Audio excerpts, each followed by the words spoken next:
Hello and welcome to Geek Weekly, your audio newsletter for all things geek speak. Tonight we geek out about two separate conventions, Gamescom and New York Comic Con. Tragedy also strikes to speak for one of our hosts. We'll get to that later tonight though, so let's roll out!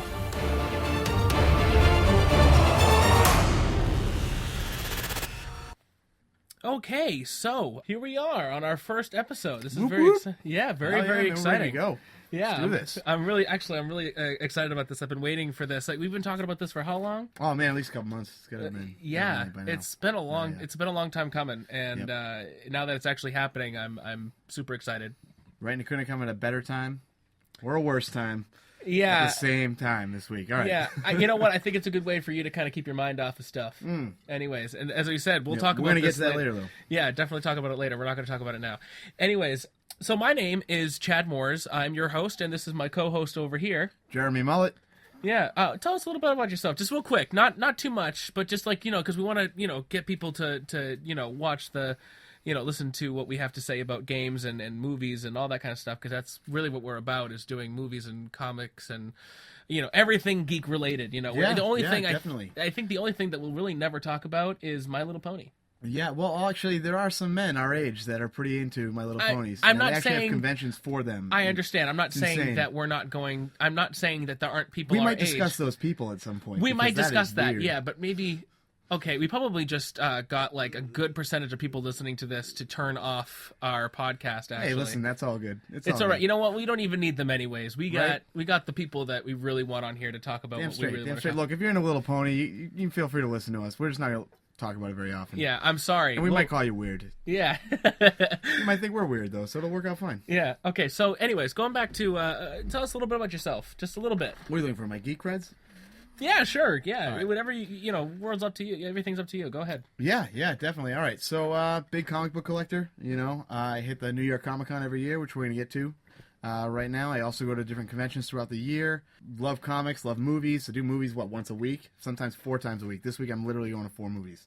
So, yeah, big movie guy, big comic guy. I draw a lot, just big into all the geek stuff. I had a huge display case filled with action figures because that's me in a nutshell. What about you, Chad? Let's give you some Greek kids. Yeah, well, before I say anything, just by the way, I was talking to Brendan, because after I saw the icon that he made... By the way, our friend Brendan Dorr is sitting over here with his headphones on. He's been involved with every single thing that I've ever done, whether it's a YouTube channel or another podcast. I've done 2 other podcasts. He's always been there for me, either creating the graphic art for any of the icons that we've used, or logos, or anything like that. He's also been my sound editor, video editor, special effects, everything. He's amazing on a computer. So, Damn, man, jack of all trades. yeah, he's an amazing guy. My best friend, I've known him since I was 9 years old. We won't get too much into it, but Yeah. I love this guy, and he's the first person I call when I have an idea for anything. And he'll always be the first person that I call, mostly. Awesome. He'll always be involved in some way. He used to actually host with me in another podcast. Obviously, he won't be doing too much of that in this unless he really has something that he really wants to talk about, or if we're talking about something, I'm sure he'll pipe up every you once could in a always while. use special guests, right? Yeah, Special exactly. guests, We damn will straight. have those eventually. We'll have tons of those. Yeah. I was talking to him about, after he showed me what he'd drawn for our logo, I was saying that we should make a comic book, and it would be really cool for the 3 of us to collaborate on a story. Yeah, I'm actually in the midst of working on a comic book series with a friend of mine. He's been writing out a book for the last 9 years now. It's sort of Star Wars-esque. It's like Star Wars fantasy kind of thing, and he literally wrote up 9 books, and he's been begging me to get on the comic book room with him, so... We're working on it. We've been working on it for a while. Oh, okay. Well, then you got your own it's in the project process, then. but yeah, definitely. I'm always up for ideas like that. I'm a little without stuff at the moment, but I'm thinking maybe in November we're going to go ahead and grab a new computer and stuff, so we're going to go ahead and start up all that. So. All right, cool. Yeah. All right. So, anyways, about me, because the show is about me anyway. So let's talk about me a little bit. Of course, definitely all you, bud. No, I'm just joking. I love to entertain people. That's one of my biggest things. I'll just tell you that right off the bat. That's what I like to do. I like to make people laugh, and I've been in musical theater my whole life. When I was around 16 when I started getting into stand-up comedy. I also do stand-up comedy improv, stuff like that. Do a lot of different things like that. That's basically, I mean, there's really not much else to say other than that. That's my life. Really. There's one more thing to say. You're a huge Superman fan. I- Huge, like massive. I've never seen someone as big. As much as most people are in a Batman, that's your Superman. Your Superman is your Batman. So credit Okay, to you. all right. Yes, this is true. I am the biggest Superman fan. I have a shrine at home. And I'll tell you a quick story, just really quick. Yeah, no, all you, man. Yeah, I went to the gas station the other day because they had a Dunkin's inside the gas station, and I always pick up Dunkin' Donuts when I'm heading over to work, unless I wake up early enough to make my own coffee at home. But most of the time, I don't feel like it. I just go and pay someone else to make it, which I can do in 2 seconds, but whatever. And I literally walked by, I want to say it was like this little plastic juice box that had a plastic head of Superman on it, and I bought it and added it to my shrine. That's how and you know what? It was a very expensive drink. It's a small little kid's drink, and it was like $2.35. Yeah. $2.35. I think it was around there. And then you have mass tax. We live in Massachusetts, but crazy. Yeah, mass tax. Yeah, it's horrible. It's not as bad as it is in New York, though. No, New York's like I've lived in insane. New York. It's It's horrible. Yeah. We don't even need to get into that. That's going to be something else that we'll talk about. So we basically introduced ourselves. Yeah. And as we said, we're going to be talking about basically everything in this show that's related to geek in any way, shape, or form. I used to have a podcast called Everything Lost, where we talked about everything that was related to the TV show Lost, and this is very similar to that in a way, but that it's related to everything that has to do with geek.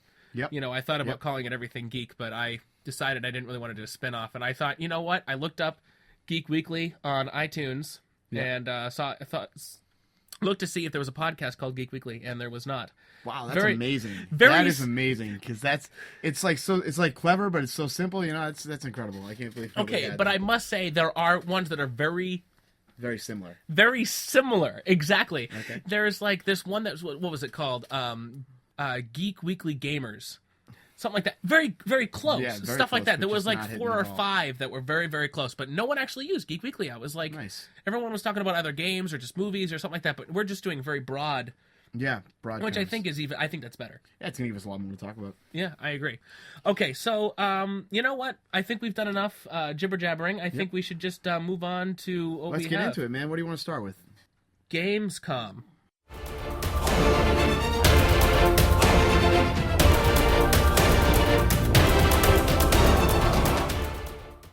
Okay. Yeah. I mean, you had looked up some stuff on this. What kind of information did you find out from Gamescom?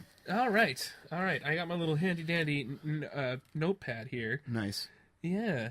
Okay, so Gamescom was actually, I guess there was a lot of announcements from Microsoft and from most of like the game developers, like the bigger ones mostly. Yeah. Apparently, Microsoft revealed details about their new ID at Xbox program, which apparently offers free dev kits and support structure for fast certification for the indie game developers. Okay. Because apparently that's been something that's really been lacking. I guess the developers, the indie game developers, have been asking for this. Yeah, they have. They have for a little while now. Yeah, I'll give you that. And Microsoft, unfortunately, I don't even know if it's unfortunate or fortunate. I'm not really sure. I guess it depends on what they decide to do here. But Microsoft will still have control on the prices of the games. Yeah, of course. But that might work in the indie games favor, but it also might not, because if Microsoft doesn't think that, it could be an insult to a certain extent, because if Microsoft sees this indie game and it's out on the thing, and all of a sudden they say, you know what, it's not really worth $9.99, we'll put it as $6 or $4.99, something like that. The indie game developer will be like, well, what the hell? I'm selling this a lot more expensive on like Steam. Yeah. I'm just saying. They're probably selling a lot cheaper on Steam, to be honest with you. Well, All that's right, true. so Microsoft this year, let's talk about their fails and their successes. Mostly fails. A lot of failures this year. Oh, man, yeah, so most many definitely fails. a lot of failures. Now, a lot of you have already heard this. I mean, considering right now we're October, really all these announcements are made in June. But we're still going to go over it a little bit here. Let's talk about this. So first of all, everybody remembers when Microsoft first came out with that Xbox One. Okay, I was sold. I love Microsoft. I love their games. A big Halo fan, have been since it came out. I have so many memories of me and my buddy Bob sitting down in his basement with that tube TV, the little 13-inch tube TV, and us playing Halo for hours on end. And that kid was the best sniper I've ever seen in my life. Now, he is still a king sniper. Can I say that when Halo comes out, you will not see Jeremy for weeks. Yes, that is absolutely true. The newest I- Halo comes out, and I'm obsessed. I'll beat the campaign in one day. Yep, you're You know? gone. I remember we just started becoming friends again because we Right, took yeah, a couple last of years year. of hiatus, not Hiatus. because not we on purpose, it just happened. Yeah, it just happened, you know. Life happens. Yeah, we were working at the same job when we met, and then all of a sudden, I left, and it just kind of happened from there. Just kind of happenstance. We've kind of fell apart there, but I ended up getting a hold of you last year, Yeah. and now we're here. So we're all good here. But Yeah. yes, you remember Halo 4 came out last year. And let me just tell you something. If you didn't cry at the end of Halo 4, you're lying to yourself. All right, you're lying to yourself, and you're lying to yourself because I cried. I cried like a little baby because I was emotional as hell. That was probably the best Halo game I've ever played in my life, almost hands down. Didn't Almost have all hand the, down? Almost Like, hands it's like- down. it's like hovering Here's from why. the Yeah, table? it's hovering because the first Halo, like we were talking about earlier, there were all those maps. There were all those things that we did. Bob and I, my buddy Bob and I, we played Halo all the time as a kid, and a lot of my memories are in those maps. Blood Gulch. We grew up in Blood Gulch, in my opinion. That was our army. That was our boot camp. And that's where he learned how to snipe, and that kid is still the ultimate sniper to this day. And we'll have him on here at some point. That kid's amazing. He's a great, great dude. But, but Halo 4, okay, I love the campaign. Campaign, definitely, in my opinion, best out of all of them. No questions. Just very emotional. You got to really feel for Cortana, feel for Master Chief. They gave him a little bit more personality than he usually gets, and I loved it. I thought it was great. All right. For me myself, I only just got into Xbox myself. Funny enough, my girlfriend's the one that really wanted the Xbox because of the Kinect. The Kinect. Which, you know what, Kinect and Wii, and I must say, and I'm going to make this very brief, really made it so guys can play video games with their girlfriends around because their girlfriends will be like, well, I will let you buy. Your wife will say, I will let you buy it just because I can I can get fit with Wii Fit or Just Dance. or Just Dance. Just Dance is massive. Oh man, like once the Guitar Hero went away and the Rock Bands, it was all Just Dance. Yeah, well, I don't know. Just Dance. It wasn't Just Dance. It was. There's another one, and Tammy, my girlfriend Tammy. She has it. I can't, for the life of me. I play it myself every once in a while. Actually, she caught me once. I came home from work, and I really wanted to work out, but I didn't feel like leaving the house. Central? Dance Central, that's the Yes, one. same idea, same concept. Right, and they have better music. They have a lot more variety. Well, yeah, they're done by the guys that did Rock Band, so they got to have better quality. Yeah, they do. It's better quality. But it's so funny because I was really hot, so I ended up. I was just in my boxers and a t-shirt. Nice. Actually, I think I took off the t-shirt. I was just in my boxers, and I'm dancing around looking like an idiot. Yep. Because you don't look good. No one ever looks good unless you're No one professional dancer. You're not gonna look good. And my girlfriend came home from work, opened the door, and there I was, just in my boxers, completely sweaty, dancing like a little. And I think I was doing like a Kesha song too, so I was doing like some really sexual. I don't really want to talk about this anymore. I'll tell you what, I've always been into those dance games, though. I've always been into the Rock Bands, the Guitar Heroes. I mean, I was huge in the Dance Revolution. As a matter of fact, when I was 20 years old, I've probably told you this story before, but these guys have not heard it. So when I was 20 years old, I was 290 pounds, okay? I went from 190 to 290 in a matter of probably 4 or 5 months. Yeah, it was real bad. And I still, to this day, I'll tell you, DDR is what made me lose all that weight. Because I got obsessed with it, and I would play it every day.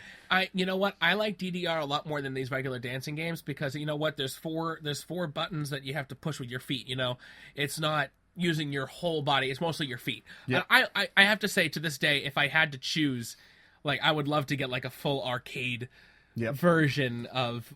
Oh man! Dude, how awesome would that be? That would be fantastic. Oh, my mother, because my sister got obsessed with it when we were still living.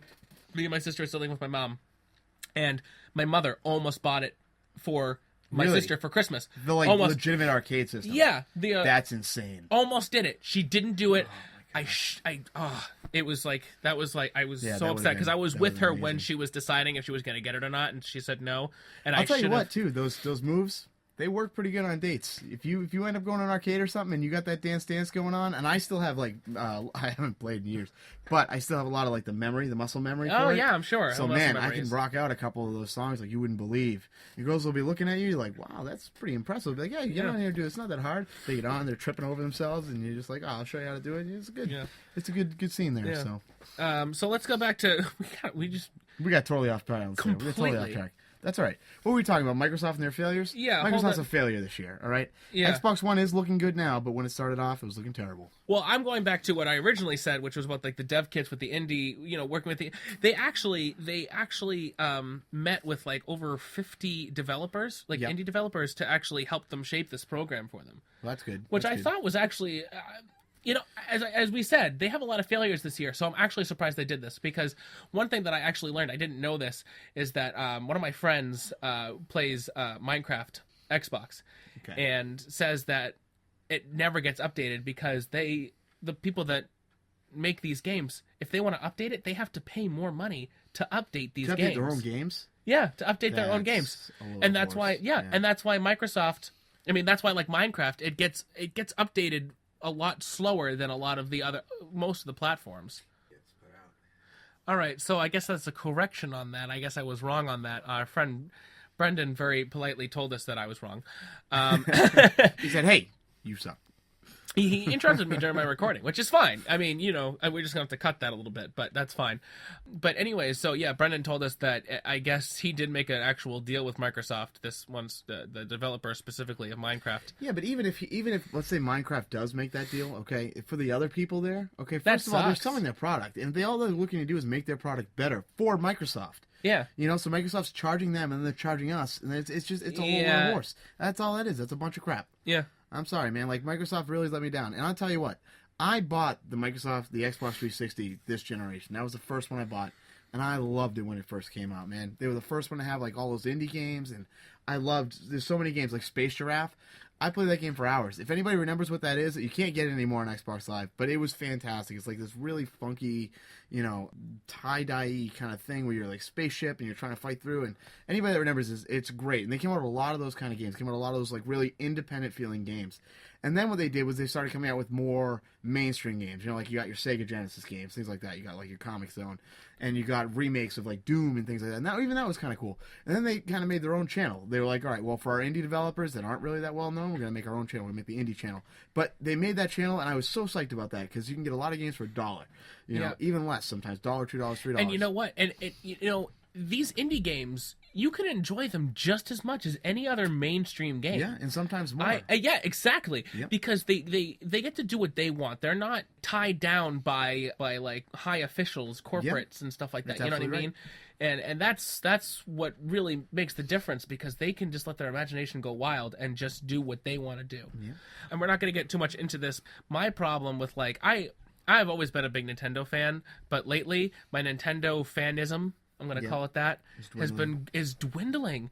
And I never thought that would happen. Yeah. I am 24 years old. I've loved it until about when the Wii U came out. And the new games that are coming out, I'm sorry, but the new Mario games and stuff like that, which I love. Like I loved like Mario Galaxy, all that kind of stuff. I loved a lot of the Wii games, but they're all the same now. I'm 24. I've been playing the same game 1,000 times for 24 years. It's like enough is enough. Can we recreate something? And that's it's so funny that that's what's happening. Yeah, and I mean, Microsoft, to Nintendo's credit, I'm sorry, Nintendo, not Microsoft, but to Nintendo's credit, when they do their first-party games, they're still pretty solid. Oh, no, New Zelda comes out, and it's great. New Mario comes out, it's great. The problem is they can't get any third-party support. And I don't know what the deal is, but just they can't do it. And it's damn near impossible for them to do. Yeah, well... And you were mentioning earlier something about the Wii U. Yeah, well, actually, EA, Take-Two, and Deep Silver...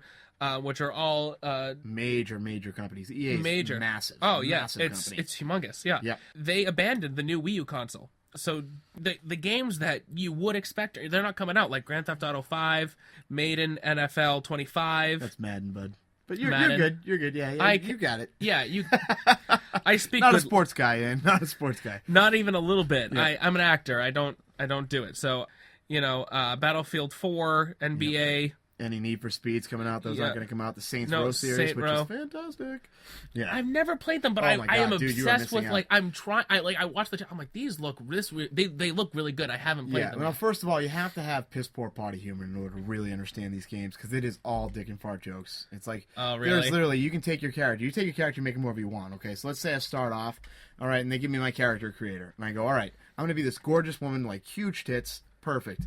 Now I'm going to strip her down naked. I'm going to go streaking. There's literally a game when you take all your clothes off and you run. Whoop, that was me. Yeah, so you strip down, okay? You can strip down to your skivvies, got nothing on you. And then there's literally a mode for streaking where you try to freak people out because you're streaking in the streets. All right? Anybody that knows me knows that streaking plus me equals good times. Always, always. So yeah, it's those kind of games. It's a lot of the toilet humor. I mean, the other thing that's great about that series is it makes fun of other games, makes fun of other series, makes fun of other movies. It is a great, great series. It's really, to me, I've played the new Grand Theft Autos. I've played a lot of the other sandbox games. This to me is the ultimate sandbox game. It really is, and it will always be that way. So, as I already said, I was a really hard Nintendo fan. And I never got into any shooter games. I never got into really any kind of video games other than Nintendo. Mm-hmm. I really didn't. And it wasn't until I moved to New York and I didn't know anybody, and I didn't end up really getting to know anybody. It was really kind of a hard time for me. I was very lonely. Yep. No one's fault but my own. I didn't go out and meet people. I probably should have. In the middle of New York City, there's like tons of people there. I know, Let me but tell you something. I was up there for a week last week. I met like 4 people. Well, I wasn't in New York one City. Day. Actually, it was in like 4 hours. I wasn't in the city. You know, you weren't right in the city. Okay. Right. Yeah. I mean, so that, I mean, and, you know, really the only person I had was my girlfriend, but she was, you know, she such dedication to, with her college work because she was going to college in New York. So, you know, I ended up Skyping my friend Brendan, who's, as I said and mentioned earlier before, who's here. He started getting me into PC games. Yep.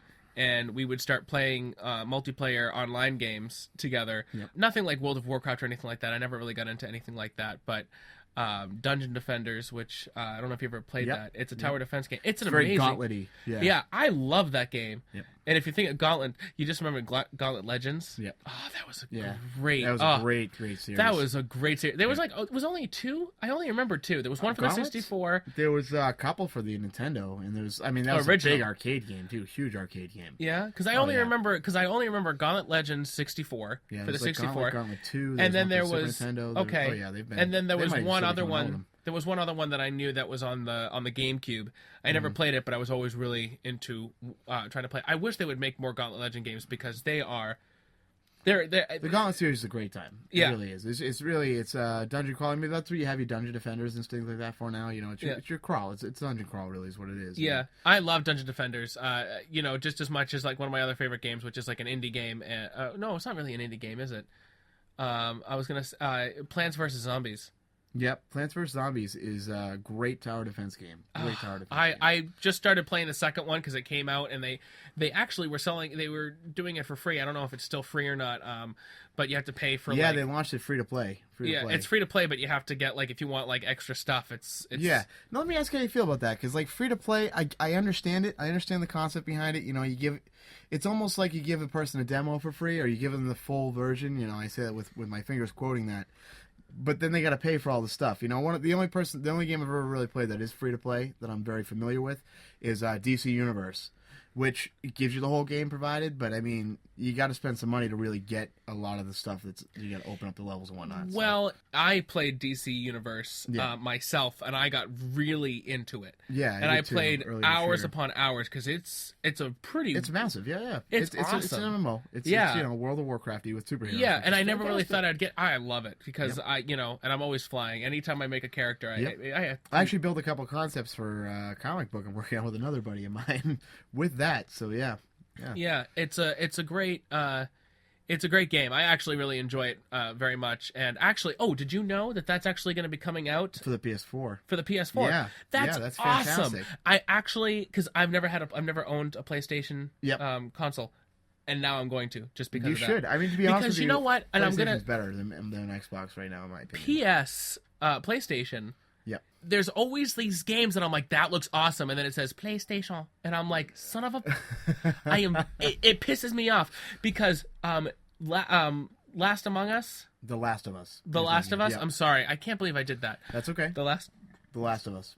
The Last by of Naughty Us Dog, yeah. looks amazing, and I've seen does. people play it. It's One of my fantastic. friends, actually, I went to his house and he played it for like a good 2 hours, and it's an amazing looking game, and I love the story, and it's just I want that game so bad. Yep. But I don't want to play. Maybe I don't a want to. PS3. I don't want to get a PS3 because at that time I had literally gotten the Xbox. Yep. A week before I saw that trailer. Yep. And then I was like, son of a bitch. Well, I'm going to tell you this much, okay? As far as like you're debating on your PS3 there, right? Here's the thing, like, tragic circumstance happening this week. I don't have my consoles anymore, right? Yeah. I literally have the option now of going PS4 versus PS3 because by the time I buy one, I'm going to be able to make a choice. I'm still going to pick up the PS3 over the PS4 because the library is so outstanding and they've got that great PS Plus program, and the PS4 is going to be awesome. But we all know that the first year of a new console is kind of bullshit. No, it really is, because I mean, especially with the Wii U right now, there's like 4 games. Yeah, There's like a couple of example. there's a couple of bombed. there's a couple of third-party games, but basically like 4 main Nintendo games. Yep. And it's really not worth it. I'm not gonna lie, I did end up going and getting myself a Wii U. I was having a bad week. Well, you're a big Nintendo guy anyways. It kind of makes sense for you. Yeah, there are a lot of things I do like about it. I'm actually playing the Pikmin 3 right now, and it's actually really good. I mean, stays loyal to the original. Yep. You know, very much. As I said, basically the same game, but for some reason, after not playing it for so long, it's kind of nice to play it again, but a little bit of difference. Okay, so going back to going back to Wii a little bit, but the good thing is that, like, you know, Activision and Warner Brothers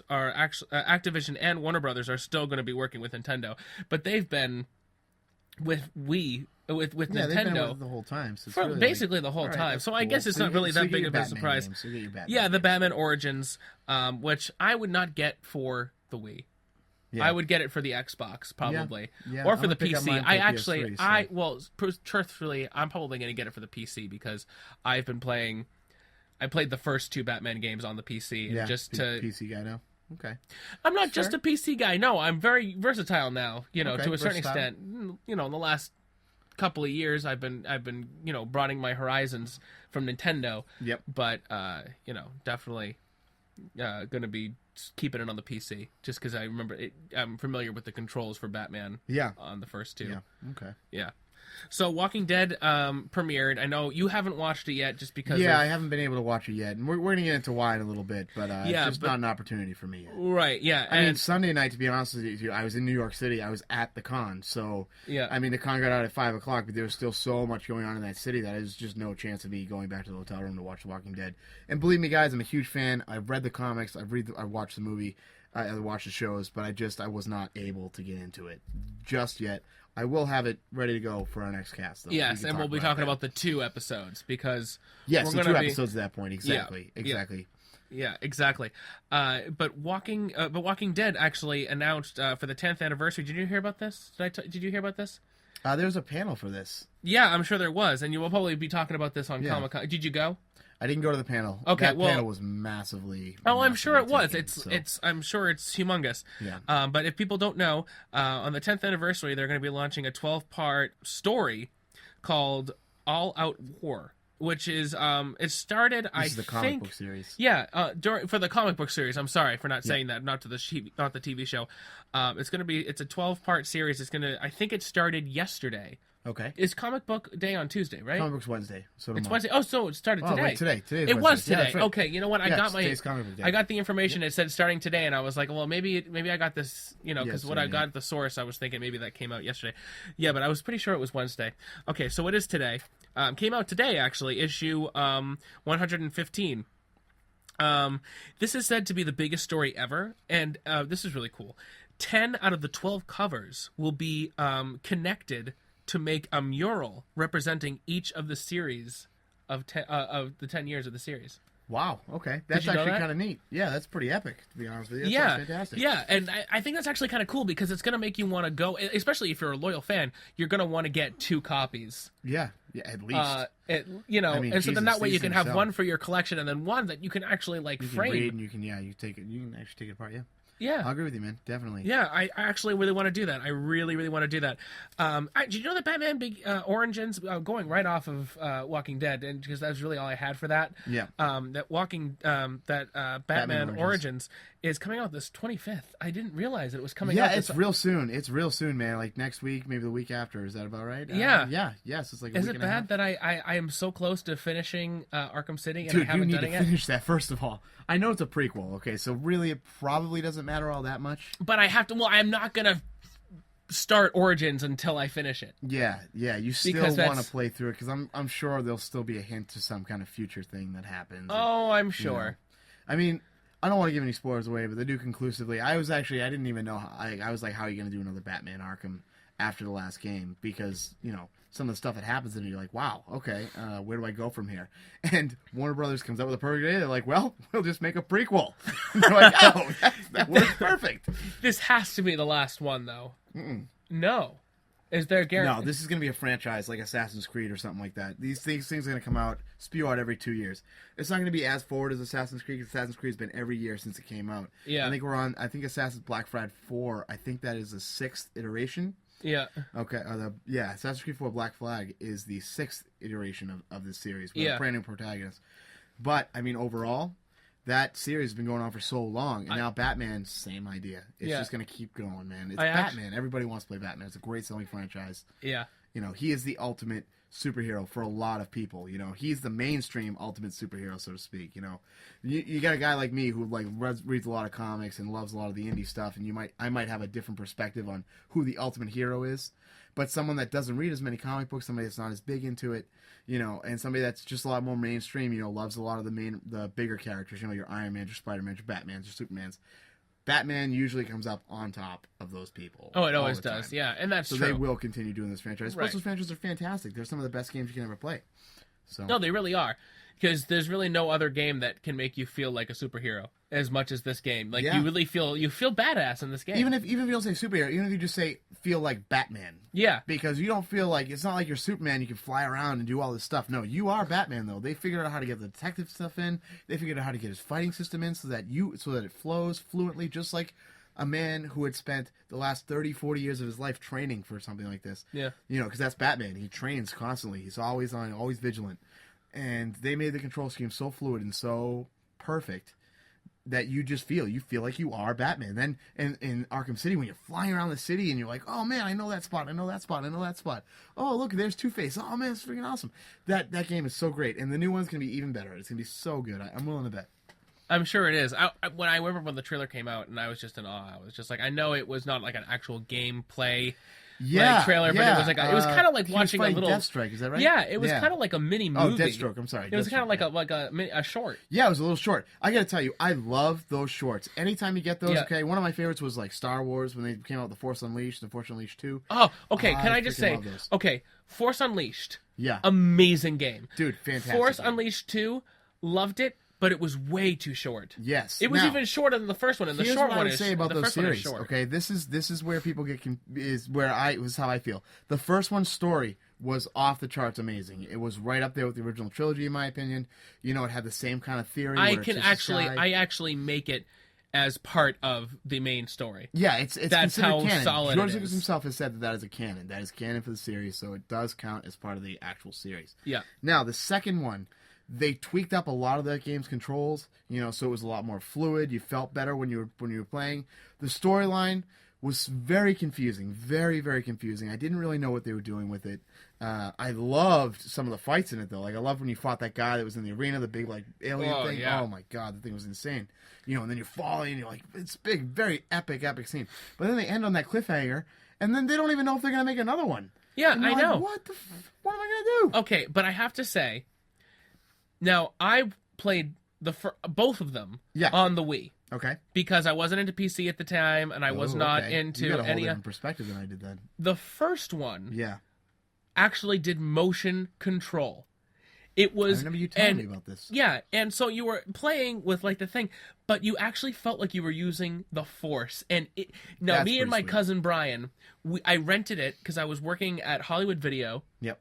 Kind of like a Blockbuster video rental store, which we don't really have anymore. Yeah, they're gone now. But and I rented it from my place. I got it for free, and I said, Brian, let's play this. And he said, okay. And we literally spent from 8 o'clock in the morning until about like, you know, however long it took us to play it. Because I don't even really remember because it's been quite a long time. And we played the whole thing in one sitting, and it was just like the most amazing. Because we were sitting there like, yeah, like we're waving our hands around, and like we felt like we were using the Force, and like the motion controls were so well done, that it was awesome. And that's really the only time I really ever really enjoyed the Wii motion controls. I must say, it was really the only time I ever really loved them. Because then suddenly you are a Jedi. Because I was a Jedi. You know? And then when the second one came out, I was super excited, and I thought they were going to do the motion controls, so I bought it. The day it came out, I spent $50 on it, which, if you remember, a month after it came out, it went down to like $20. It didn't sell very well. It didn't, which was unfortunate because it was such a good game. But they took out the Wii motion controls and kept it just like they did with every other game. And so then it's just a low-res version where everyone else gets. Yeah, There's exactly. not even a trade-off there. You know? At least the first one you got the trade-off because you didn't get the high-res, so to speak, the HD graphics, but you got those motion controls, which was fantastic. Which, as I said, it's a completely different game, and it was amazing. Yeah. The first one. I still like the second one because of the story, but not as much as the first one. I really, and as I said, I think it took me about 2.5-3 hours to beat the second one. Wow. When it took me about at least a little bit more than half a day to do the first one. I'm pretty sure, if I remember correctly. I think I beat the first one in probably 2 or 3 days. I mean, I was pretty obsessed with it.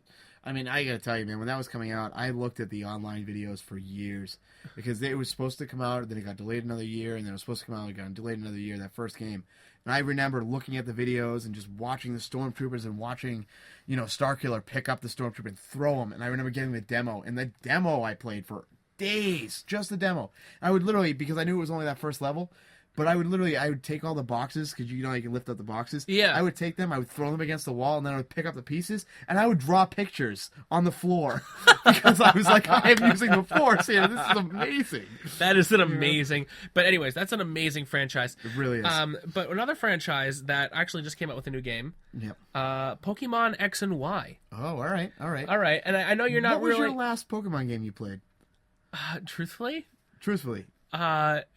Pokemon X. Really? You're up to date. All right, ask me that question. Yeah, I ended up buying it because they redid the whole outlook of the game. Yeah, no, it looks fantastic. It's actually, I've basically bought every generation. Yeah. Just because it's like, it's an old childhood memory. Playing, like, because I at the time, and I've always said that Red and Blue were my favorites. Yes. I mean, they're really the only ones I ever finished. Okay. Yeah, I'll give you that. That's the only one I ever Because then you get tired of, like, okay, you need to use these Pokemon, and then you have to train them individually for hours. Yep. But they added a new feature. Okay. You get an item about, like, I want to say about a half hour, maybe not even a half hour after you start playing the game, you get an item that everyone that you have in your team, your 6 Pokemon, will all get experience for every battle. Ooh. And they level up so quickly that after you get your first badge, instead of only being able to go up to like level 25 or like 20, I think it was, that you were allowed to go up to after the first badge, you can go up to 30. Because you level up that quickly. Up that fast, I mean, my Pokemon, and I'm not going to lie to you, I've been playing obsessively. I can move along a lot quicker. There's a lot more battling, but battling trainers. There's a lot more puzzles. It is an amazing, amazing game.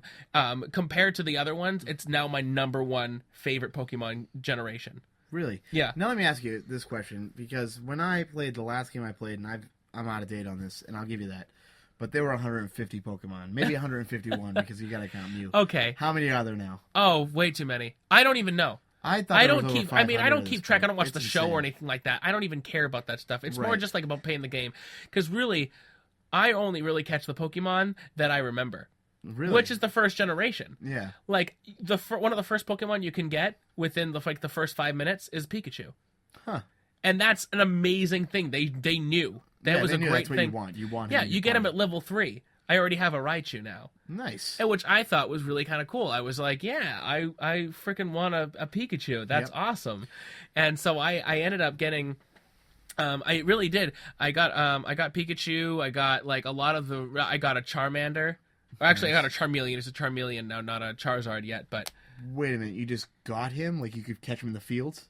yeah, You can just catch a Charmeleon in the fields now. yeah. That is fantastic. What about Squirtle? Can you just go get a Squirtle? I haven't seen one yet, but Oh I'm my sure. gosh, dude, if you can just go out and just pick up Squirtles, I'm going to get 4 of them, and I'm going to name them all my Ninja Turtles. Oh, Brendan, our best friend, can you put that up again? Our friend Brendan has told us that there are now 649 Pokemon. Yikes.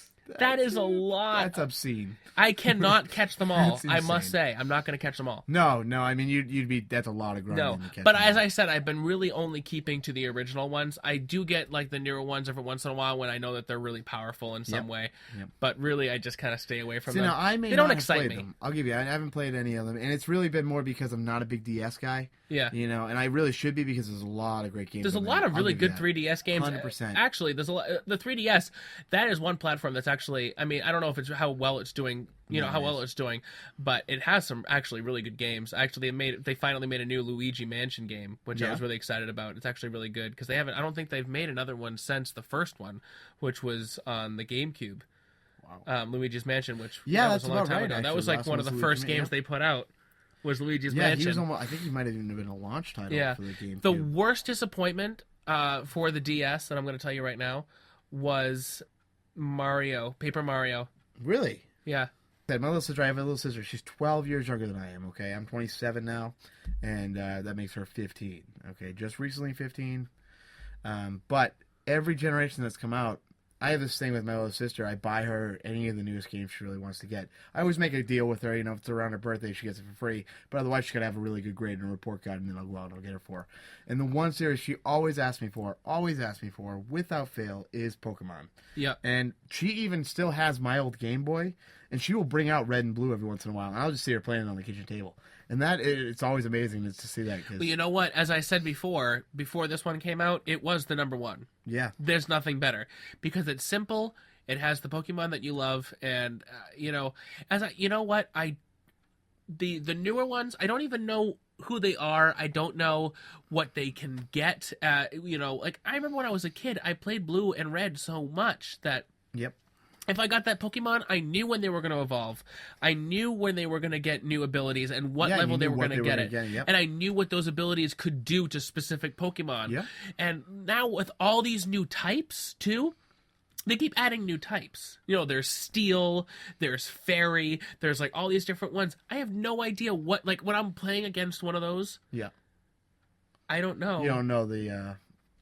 I don't know what move to use, so I'm just like, let's try that one. Yeah, you don't know. And then let's try that. Yeah, and I'm not gonna go freaking look Yeah, it because up. when you're a kid, you know, grass takes out rock, that kind of thing. It's very rock, paper, scissors-y. And there was Yeah. just enough types that you could kind of memorize what goes with what. Yeah, and you who goes really where. could. And now it's just too much. Yeah. Like the only one I can really remember is that water can beat the shit out of rock. Yeah, it kills rock. Yeah. However, rock and fire, apparently, rock can take a lot of damage from fire, which makes a lot of sense, to be honest with you. Electric cannot do rock. I remember that. Yep.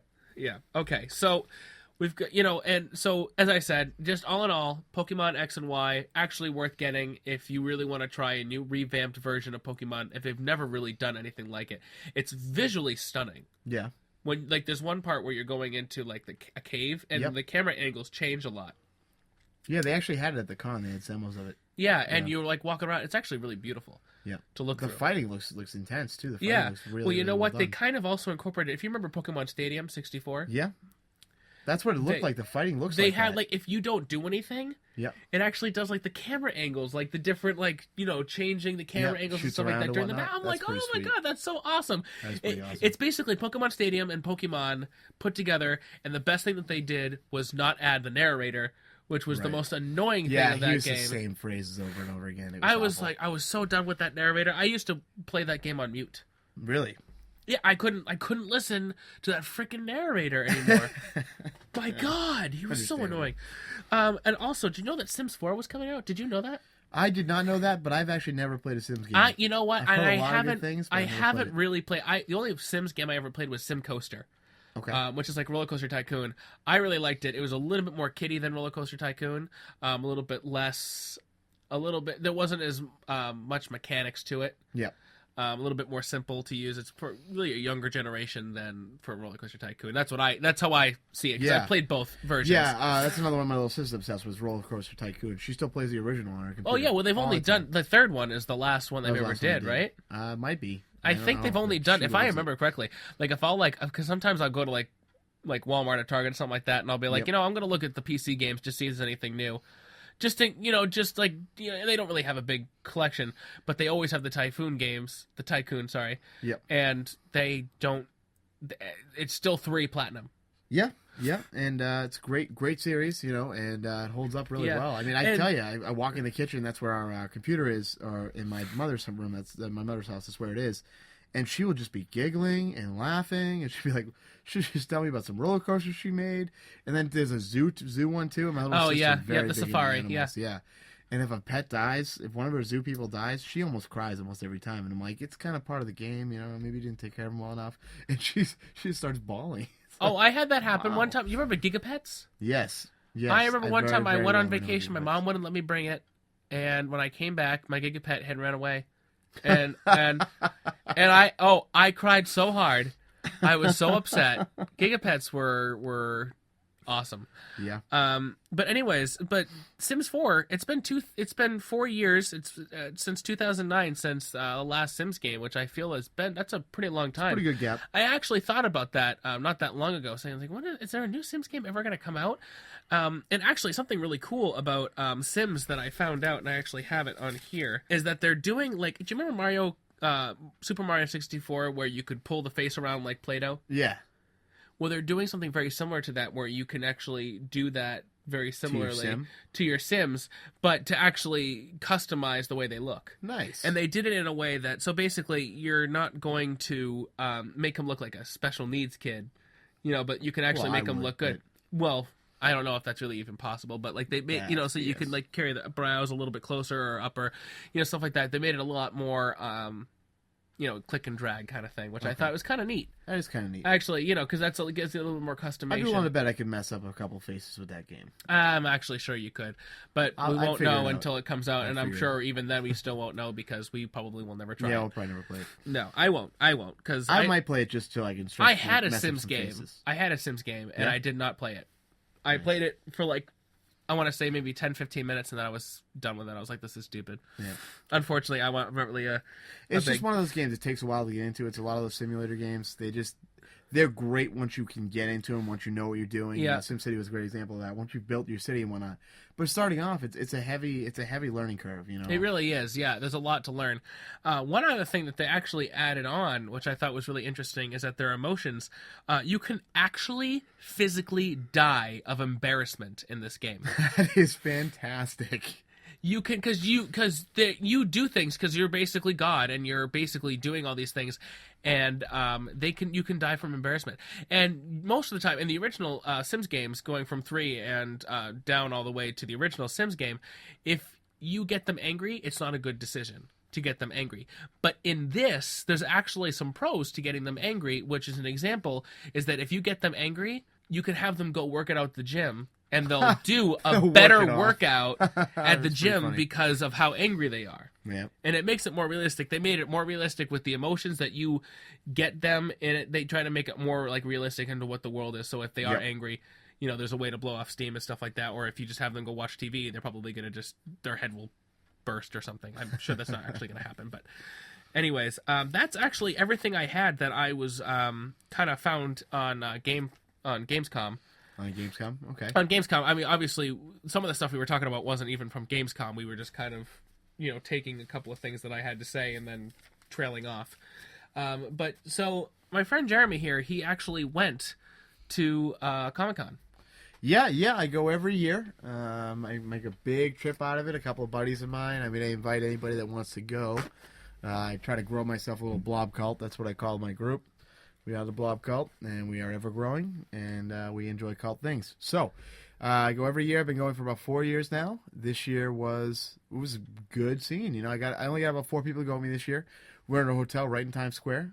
Yep. Fantastic, man. It was such a good experience. Okay, so I'm so excited to hear about Gamescom because we had actually agreed. About Gamescom? I wasn't there. Sorry, not Gamescom. I'm sorry, Comic-Con. I'm really excited to hear what you have to say about it. Mostly because I've always wanted to go and I've never done it. Just because I don't know. I've always wanted to, but I've never done it. I'm really excited to talk about it. Only thing is that we should take about a 5-minute break. Yeah. And then we will be right back. I'm not going to 5-minute break for you guys. It's going to be about 2 seconds. Just a little bit of music you guys will hear, music to your ears, and then we'll be right back to say what we have to say. I'm just going to give it a little couple minutes for ourselves to kind of get our heads straight and all that kind of stuff. But I'm really excited to hear about this, and we'll be coming right back. All right, we'll see you in a minute. Yeah.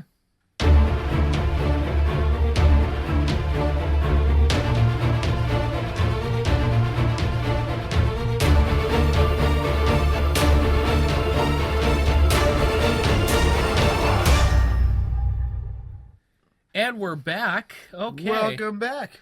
Yeah, it was a nice little short break. It wasn't too long. I just had to, unfortunately, I do have a cold. I woke up yesterday morning with a cold, so, I had to blow my nose and sneeze a couple of times, Right, yeah, you gotta get it all out. So want to keep the recording as clean as possible. Okay, so going back to Comic-Con. To Comic-Con. Actually, let's start here, okay, because this is a great starting point. We went up on Thursday, okay? We had a 3-day pass for Friday, Saturday, Sunday. We purposely went up to New York on Thursday. The reason we did that was so that we could just kind of have a day in New York to not have to rush around and do things, okay? The first thing we did, I conned my buddy into taking me to the Secret Stash in Red Bank, New Jersey. And I don't know if you know what that is, but that is Jay and Silent Bob's Secret Stash, Red Bank, New Jersey. For anybody that knows comic book men, Walt Flanagan and his crew, those are the guys that run that store, okay? That's where I went. Okay, it was fantastic. It was, oh man, I gotta tell you, it's been on my bucket list for years because I've always been a big fan of Kevin Smith. Massive fan of him. My favorite movie of all time is Mallrats. And I will never stop. I'll always feel that. I mean, what's your favorite movie by him? Of Kevin Smith's. Let me name them out for you just in case, because you may not be as familiar with I am. I'm a super fan. So you got Clerks. You got Mallrats. Yeah. Okay, you got Chasing Amy. Yeah. You got Dogma. You got Clerks 2. Jay and Silent Bob Strike Back. Yeah. Those are the View Askew movies. He's done others, but they don't count. I've watched quite a few of those. The one that really I enjoyed probably the most would have to be Dogma. Why Dogma? Why Dogma? That's a pretty popular choice. It's a popular choice. I'm not sure why I liked it so much. I was pretty young when I actually saw it. I was probably in middle school when I saw it. Really? Yeah. So it could have just been all the crude humor. You were probably like, whoa, what are these guys saying? Yeah, well, you know what? When I was younger, that was like, that was around the same time that I also started watching like the Austin Powers movies too. Yeah. The first two. Yeah. In middle school, and those were just crazy, and I just started getting the jokes, and even then I didn't even really get the jokes. You were really like, oh, that was funny because he said fuck a lot. Yeah, exactly. Okay. We just made this episode explicit, by the way. That's fine. That's okay. All right. Just being Wait a minute, funny. I'm pretty sure you can get in a PG movie and just say that word one time. Can you? Yeah, I'm pretty sure. Well, I was surprised when I watched the movie and they said ass on PG, and I was like, oh, they can't say that. My mom was like, yeah, they can. I was like, oh, as long as it's not a lot. I think yeah. And you know what? Screw it. This is a podcast, and we can say whatever we want. Yeah. Yeah, I'm not going to edit myself. There's Fuck no that. corporate. Snoochie boochies. Yeah. All right? Smoochy boochies. Snoochie boochies, Brody Nooches. All right. Yeah. No, but seriously, so the first thing we did was we went to Red Bank, and my buddy, literally, we're in New York City, we're getting to the hotel. We went to the Yotel, which is right in Times Square, right in the theater district of Times Square, so we stayed for the weekend. And we got there, and we didn't have a check-in until 3. We weren't allowed to check in. And we got there around 1 o'clock because we just beat traffic. And I was like, dude, we got to go to Red Bank. We got to go to Red Bank. And he, and Steve, if you know Steve, he's very protesting. He likes to protest for anything we do. And I finally talked him into it by telling him I would pay for the gas to get us down there. So he drove us down, man. And I got to tell you, getting up to that, it was an hour ride. We're running through Jersey, which smells terrible, by the way. I'm sorry if we have a lot of Jersey listeners, and please do continue listening to us, but your state smells awful. Okay, at least the portion that I was in. I've never really gotten out of the car to smell New Jersey. I that's funny. Noticed it. I've only been to New Jersey once. I'm sure. I mean, I've gone through it obviously to go to New York. I've only been there once. I went to Six Flags New Jersey, which, by the way, is a great place if you want to just go on roller coasters because that's basically all they have is roller coasters. They're fantastic. There's one called was it the Green Lantern? I think it was the Green Lantern. Nice. Where you lay down. It's a laying down roller coaster. You lay down flat. Really? Yeah, and you hold on to these bars, and it feels like you're flying. Huh. Which That's I pretty think sweet. That sort of fits Green Lantern. Yeah, I feel to a certain extent. I wish that was kind of a Superman ride, because they did have a Superman ride. It wasn't as good as the Superman ride at Six Flags, which in New England, which is now the Bizarro, right. Which is an amazing. If you've ever Oh done man, it, all the time, every year. Yeah, I make sure to go Six Flags every year. Although I will tell you this, I'm 27 now, and we've probably been doing that since I was 17, 18. I will notice that every year I go to Six Flags, I wear out earlier, just a little bit. You know, I'm 27, so I'm not exactly old. Yeah. But every year I just wear down that little bit more, you know. Before it was like 9 o'clock, and I'd be like, oh, the parks are already over. And then you know, you get to the park, you get to parks, and you get to the mid-20s, and you're like, all right, yeah, that was a pretty good day. 9 o'clock hits. But this year, when I went, it hit 9 o'clock, and I was like, oh, man, I am so glad it's 9 o'clock right now. I am exhausted. I had the problem with... I still haven't had that problem. I still I'm sad when sometimes they close early. The best time to go is during Halloween, because they're open until about 10 or 11, I think. And that's it's the colder weather. There's not as many people there too. They also have the horror haunted houses too. So a lot of those lines go to those. Yep. And you get a lot more chances to go on the better rides. Yep. A lot faster. Yeah, this year was my first experience with Screamfest, actually. What'd you think? I enjoyed it. To be honest with you, I probably put up a lot more in my head than it actually was. Yeah, well, they're not. It's not. It's not like. It's not a dedicated. It's not a dedicated Scream park, but it's nice if you want to do the rides and also have a couple of screams. Yeah. I mean, the haunted houses were actually not bad. They were pretty decent. You know, we took my buddy Bob and his girlfriend Jules, and she was terrified. So that was fun. That was fun to play around with her while we were there. So the only time I don't like getting scared. The scariest haunted house I ever went to. Told me that you were in trouble now. Oh man. But the scariest one I ever went to, I was 7 years old, and my sister was actually in it. I don't know what group she was in. I think maybe high school or something like that. Yep. And I saw my sister get get her head cut off or something, and I just remember I was scared for days. I had so many nightmares. It was probably the worst moment of my life. I saw someone get electrocuted, and it was actually a very good, because it was only high schoolers, I think, that were doing the haunted house, and they did a great job. I just remember basically I ended up leaving halfway through. Yep. My dad forced us through this guy was like, you cannot leave, and my dad was like, get the hell out of the way. My son is crying. And then I went into the car and waited there, and all right. Yeah. Well, it was you're in some trouble, man. Oh man. I got scared once, so scared I was with my girlfriend, and we just started dating basically, and my girlfriend Tammy wanted to go to a haunted house, and I said, no, I don't want to go. You won't love me anymore. And she said, no, we're going. And then I got so scared because there was this guy following us that I actually took my girlfriend and threw her in front of the guy and said, take her. And then I ran. Nice. And that's just the kind of guy I am now. Unfortunate. Now Not that exactly the knight in shining armor. No. Both my girlfriend and my cousin Brian have said that if there's ever a apocalypse now kind of thing, that they would just throw me right away. Wolves. Just they know you're useless. So they this know I'm guy's useless. They're probably going to get killed if I'm alive, so. and I understand it. I'd probably just throw myself to them anyways, and Nice. just say just get it over with. So going back to Comic-Con. Comic-Con and Red Bank. Okay, so Yes. we're getting up there, and I got to tell you, we get up there, and we're driving, and we get off the highway, and now we're in Jersey, and we're 10 minutes from the place, and I am freaking out. I am looking at everything, trying to see if I can see the stash early, and because this has been a goal of mine since before Comic Ben. I've always loved Kevin Smith. I mean, it's been 10, 12, 15 years that I've loved this guy and all of his work. You know, I remember in high school watching Mallrats and seeing that for the first time and experiencing Brody and just being like, that is me. Because I was a mall rat. I was a huge mall rat in high school. And, my friend Lisa would attest to that.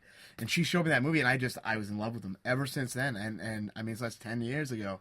And before that, I watched Clark. Before that, Jay and Silent Bob. And everything's always been fantastic. Now, just as a general question, where is Dogma placing in your Red Bank? I mean, where does it take place? Yeah. It takes place in Red Bank. No. They all take place in Red Bank. No. I'm asking because it's my favorite movie Okay. out of them. Out of the 5, probably third. Okay, that's not bad. Yeah. It's like middle. That's not I bad. don't know, man. Like, It's hard to say, I'm sure, the because thing they're with all Kevin really Smith, good. Here's where the genius of Kevin Smith is he has some movies that are goofy, okay? So Dogma's one of them. Dogma's kind of a goofier movie. Yeah. And then he's got, something like Jay and Silent Bob. That is another really goofy movie. It's like comedy, just crude kind of comedy. But then he has some movies that are just fantastic. They're just they hit you to the core, and they're very real, to me anyways. Like Chasing Amy is a great example of that. Because it takes place in a world that feels more real to me. Yeah. Clerks is kind of the same idea. My brother's favorite film of all time is Clerks. So for me, it depends because yes, they take place in the same world, but it's really out of what genre that he did, Yeah. Because provided they all take place in the same world and they all mention the different things that have happened in the different movies, but it still kind of depends, But anyway, so we get down there. I see the stash, and I go berserk. I am like, what? The stash? Funny, the stash, funny, the stash, funny, the stash, funny, the stash, yes! I'm like, check a bucket list off, man. Let's check it.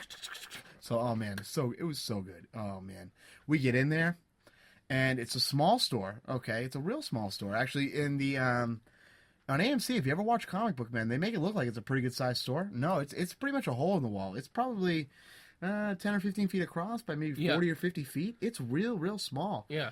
But I went in there, and Walt Flanagan was working the counter. And I lost it. I'm kind of a chill guy. And even me saying I lost it, I went up to Steve and Bob, and Paul, who was with me. I was like, that's Walt Flanagan. And they're like, who is Walt Flanagan? I'm like, he runs the store. They're like, yeah, it's a comic book store. Somebody has to run it. I'm like, you don't understand. This is Walt Flanagan. This guy's a hero of mine. So I go, and I specifically wanted to go and get a Blunt Man and Chronic action figure. Yeah. And I wanted to get them, and I wanted to put them in my case. Because anybody that knows me knows I have a huge case of action figures, and they had to be there. And they had two of the Blunt Mans, okay, and they had one Chronic, and the Chronic was signed by Jason Mewes. Oh my god. Okay. But it's signed on the outside of the case, and if anybody knows me, they know that the second I get home, I rip the damn thing open because I want the action figure. I don't care about the casing. I'm never gonna sell these things. They're going to my kids when and if I have them in the future. Right. So it's not a goal of mine. But I finally get in there. I'm looking at them, and I go up to Walt, and this is before I really kind of let him know I was a big fan. And I was like, "Look, man, I gotta ask you a question. This is gonna sound kind of weird, but do you have any Chronics that aren't signed by Jason Mewes?" And he's like, "What?" And I was like, "Yeah, well, here's the thing. It's like I don't really collect to buy them and then to sell them later on. I don't care about the value. I have this case at home with action figures, and I really just want to open them up, and I want to put them front and forefront." And I'm like, and they have to come. I know I can get them online, but I said they have to come from the store. And he was like, "Oh, I'll just sell it to you for the regular price, man. No problem." So he sold me a signed by Jason Mewes Chronic for $20. That is How amazing is that? That just showed me the quality of person that he is. Well, that's gonna bring you back too. That's right. I'm sure that you will be going back man. there. Oh man, I will tell you, my brother, who's also again huge fan of Kevin Smith. Yeah. So I told him I was going, and he's like, he sent me a text message like, "Jay, man, can you please get me something from the stash? I'll pay you back whenever I get a chance." And I wrote him a message. I was like, "No, you need to earn the right to walk through these walls. And when you earn that right, you and I will both go down there, and we will not only will we hit up the stash, but then we're going to Quick Stop, and we're both gonna get a membership to RST Video, and that's where Clerks takes place. Is in that little stand there." And he was like, "All right, fair enough." He understood what I was saying. I wasn't trying to punish him or anything, but I was like, "These are sacred walls, man." He probably got that, which is nice. Yep. If I had sent you a text, "Hey man, do you mind picking me something up?" and you said, "Go fuck yourself," I probably would have been so angry at you. Like if I was like, well, if you might have been a different thing though. I'm sorry. If you had said like, "Hey man, I'm at the Superman store where all things Superman is here, and there's a signed Superman statue that was signed by Christopher Reeve." Yeah. And I'd be like, "Dude, pick it up for me." And you go, "No, man, come get it yourself." I'd be like, "Are you fucking kidding me?" I would have been pissed. I'm just saying. Look, that's fair enough. But what you gotta understand, okay, is my brother, first of all, he doesn't have a lot of money right now, okay? And I know that. I've been trying So to you knew he wasn't going to pay you back, so that was really your excuse. He already owes me like $400, all right? Let's not even get into that. But what he does need nowadays, he needs goals. He needs something like he can look forward to. He needs goals. This is something, like, I know it sounds dumb, but like it would make his entire week if we just went to Jersey, Red Bank, New Jersey, of all places, rented a hotel room, and we went and we did a day of straight up USQ films. If we went to Clerks and we went to where they filmed that, and then we went over to like where Dogma was filmed, and then we went over to, you know, the James Silent Bob Secret Stash, and then we went to the Dirt Mall, and if we did all that stuff, it would make his entire day, and it'd make his entire life. And I'm willing to do that with him. And that's why I told him, I'm like, look, we're going to come back. This is not going to be a one-shot deal. Because this is the store. This is the comic book store. The quintessential comic book store to me, you know? All right, okay. Now that you say it like that, I understand. Yeah, you know, I mean, if I walked into a Superman store, okay, which is, first of all, I like Superman, but I'm not like the hugest fan of him. I know. And I told you that stuff, I would probably get you it, because what are the chances of you coming back there? You know, this isn't something that I plan to go. I'm never going to go back to a Superman store. I'm going once. Yeah. I'd be like, all right, that was kind of cool. You know, you see Superman, you probably see a couple Batman action figures. I'd be like, all right, cool. Like, I'm more of a Marvel guy, anyways, so. To go in a store like that, I'd go in once, that would be it. Yeah. To go, knowing that I'm going to go back to the Secret Stash, knowing it's a definite thing that's going to happen in my life, you know, provided I don't die, which we'll talk about that later. But, yeah, so provided that I'm not dead by this time next year, I will be going to that store. You know what I mean? I'm going to take my little brother there, and it's going to be an experience that he's never, ever going to forget in his life. Yeah. So that's the message I gave him. And... So we get in. So let's go back to the story. We get in there, and they have a bunch of stuff from all the movies. They got Silent Bob's coat, and they've got Bluntman and Chronic up top, and they both have a lightsaber, like they're Bong lightsabers, and they're like driving this crazy ass car. And then they've got the Clerks 2 outfits displayed somewhere, and they've got Brody's sign from his comic book in Jay and Silent Bob. They've got all this stuff. So I'm just taking pictures, man. You can see where they do their podcast because it's literally laid out in the store, the exact spot where they lay it out. Oh, that's awesome. I was losing it, man. Now I'm going through all the comic books. And I'm just feeling amazing. You know what I mean? I'm sure. Now, well, actually, if you're watching this on YouTube, by the way, if you're not actually looking at the YouTube screen of where this is, we will actually be having pictures, I'm sure. Of I have pictures of this. Definitely. Yeah. Because actually, I saw that you changed your Facebook profile picture. Yes, which we're going to get to in a second. Okay, so then I go and I pay that. I get my Bluntman, I get my Chronic. I'm really happy. Walt just proved to me that he's a really nice dude because he didn't have to do that. He didn't have to go, all right, we'll bring it down to $20 for you when I sign because it's signed, because even if it's signed or not. He understood where I was coming from, and he was like, look, I'm going to give it to you for the price that I should give it to you at. And that's a sign, to be honest with you. I know that's not much, but I wasn't there for very long. That showed me right there, Walt is a good guy. He's a great dude. So then I'm paying at the counter, and I just look at him. I'm like, look, man, very calmly. I didn't like fanboy out or anything like that, but I was like, look, dude, I am a huge fan of yours. Can I please get a picture with you? And he's like, oh, yeah, man, thank you so much for saying that. And I was like, man, he's humble on top of this. I love this guy. So we go over and we get a couple of pictures, and then he shook my hand. I shook his hand. Dude's got a good handshake, and everybody who knows me knows that a handshake counts. All right, and his handshake is solid. He knows. All right, quality guy, just 100% quality guy. Then we go outside. We took a couple pictures of the place. Like, my buddy's name is Bob, all right, and everybody calls me Jay. So really, and I'm kind of like I'm like 5'9", and I'm like 210 pounds, 220 pounds. So like I'm a little bit stockier dude. Yeah. And then Bob's tall, thin guy. So we look like Jay and Silent Bob, except that Bob looks like Jay and I look like Bob. So like we're getting pictures outside of that, and we posted them up on Facebook, and people are like, "Wow, that looks like you guys." And I'm like, "Yeah, I know." And I even had a backwards cap on. Oh man, this must have been out of the con, and I know that this may not make sense to a lot of people. This was the highlight of my entire con. No, because you know what? That's something that you weren't expecting to do. Right. And that sometimes it's the little things that really blew my mind to be able to meet this guy. I'm sure. Blew my mind. I mean, I was in a good mood for the rest of the weekend. You know, I'm still in a good mood now because of that. You know, and despite what had happened earlier in the week, I'm still in a great mood. Yeah, and that happened like just right after you came back too. So yes, I mean, yes. You know, and as we said, we're not even going to tell you because you're going to have to wait until the end. That's right. You got to wait till the end. Okay, I'm saying right now. Spoilers. It's bad. It's bad. Yeah. It is bad, but it's a good story. It's a great story. Well, it's great. It's as great as the story as I'm going to get out of this. I mean, you know. Yeah, it's worth listening to. It's worth knowing. Yeah, definitely. Yeah.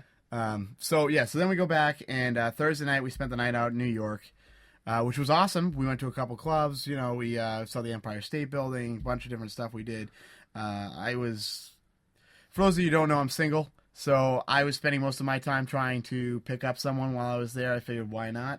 This is the first year, by the way, I've been to a con that I have been single or not chasing someone in the wings. So this year I was like, man, I'm going to try. And I had another guy that with me that was single and looking as well. So him and I were like teaming off each other. It was a great time. So Friday, we finally get into the con. Okay. Yep. We walk right in, just as per usual.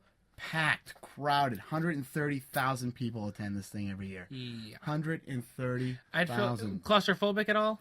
Claustrophobic. If you're claustrophobic, you do not want to go to this con, man. Because you are going to be And are there still do people dress up at this, right? Oh man, the dress ups are fantastic, and I've got tons of pictures from either myself or my friend Bob, and we can display those. We can display tons of them. I mean, anything you can think of. There were tons and tons and tons of Doctor Who's because you got the 50th anniversary coming up this year. Right. We're going to talk about because that was one of the panels I went to. Okay, you've got any kind of comic book character you can think of. A lot of anime women and men, and just those outfits. You know, you've got just about anything you can think of, literally. I mean, some people will take an idea. One of the greatest examples I have of that is there was one person who was walking around as Darth Vader, okay? But he painted the helmet red, like this glossy red, so it was shiny, okay? And then he put on, like, this jumpsuit that was red with, like, white stripes going down, and this huge, like, gangster chains, and he carried around this boombox. So he was Gangster Vader, and the boombox was going off at the con. So he would literally stop, put the boombox down, and then breakdance in the middle of the con. It'd have been awesome if you could find a techno version of dun dun dun. Yeah, dun, that would have been fantastic, right? You know, He starts breaking dance. That would be like if he was just like mind. walking down like all gangster like, you know, with the boombox on his shoulder. Yep. Like that would have been probably like if I was ever gonna have that idea. Yep. That would be like the first thing that I'd be like, if I don't do this, like there's no reason to even do it. Yep. At least that's how I feel. I mean, at least he breakdanced, but I mean, yeah. I mean, I thought it was impressive as is. You know, I'm like, wow, that is fantastic. You know, you've got tons and tons of women dressed up, scantily clad. You know, it's like if you ever go to a strip club, okay, and I don't go very often, but I do go at least once a year. I make sure that's one thing I do every year, okay. And you get those like skimpy outfits, okay. You get like the lingerie and whatnot. It's fantastic. It's very nice to look at. These women will wear those outfits, but in a superhero form. Yeah, I've never been to a convention, but I have once. I was at the mall in Boston. There's a mall in Boston. I actually forget which mall it was, and I think the anime convention was going on. It was like near Easter weekend, I think. Yep. I think and that's usually one of the big ones. That's one of the big ones. Right. It's humongous. And I actually ran into some of the people that I knew from high school that were there. But as I said, I've never gone. I'm not into anime. Not really. Like Hayao Miyazaki, basically. That's about it. Studio Ghibli. Yep. That's about all I really get into for anime. But there would be just some people, and I'm like, you can basically see everything except for like literally that little circle on their breast that people call a nipple. Other than that, you don't even need an imagination to come up with anything else. I mean, because it is fantastic. Like tears on like shirts and like, you know, you can see through to see like what they're wearing for underwear. Yep. It's like crazy some of the stuff that they wear. It's like Christmas for nerds. It really is. It's a nice nerdgasm. It's not bad. There was this one girl, and I'll try to see if I think I still have it on my phone. We'll put this one up. There was this one girl who she was wearing, it was like a latex outfit. I'm not sure what it was. I think she might have been trying to be Black Cat or something. But her outfit came down the back. It had a nice like U shape in the back, which showed her whole back. Yeah. And it came down through half of her ass too. So like you were able to see half of her ass. And what was funny about this was there was literally, she would turn around and start walking, and you would just see a pyramid, a crowd of guys just like hunched over with their cell phones trying to creep up and get a picture. And then she'd stop, she'd turn around, and they'd all scatter. and you could watch this for hours. You could literally just follow around. And they just oh man, it was like a magnet to be attracted to him, And they go up and they'd be like, "Can I get a picture with you?" And they and of course somebody's getting a picture of her front, and it's like one guy getting a picture of her front, and there's 12 guys getting a picture of her ass in the back.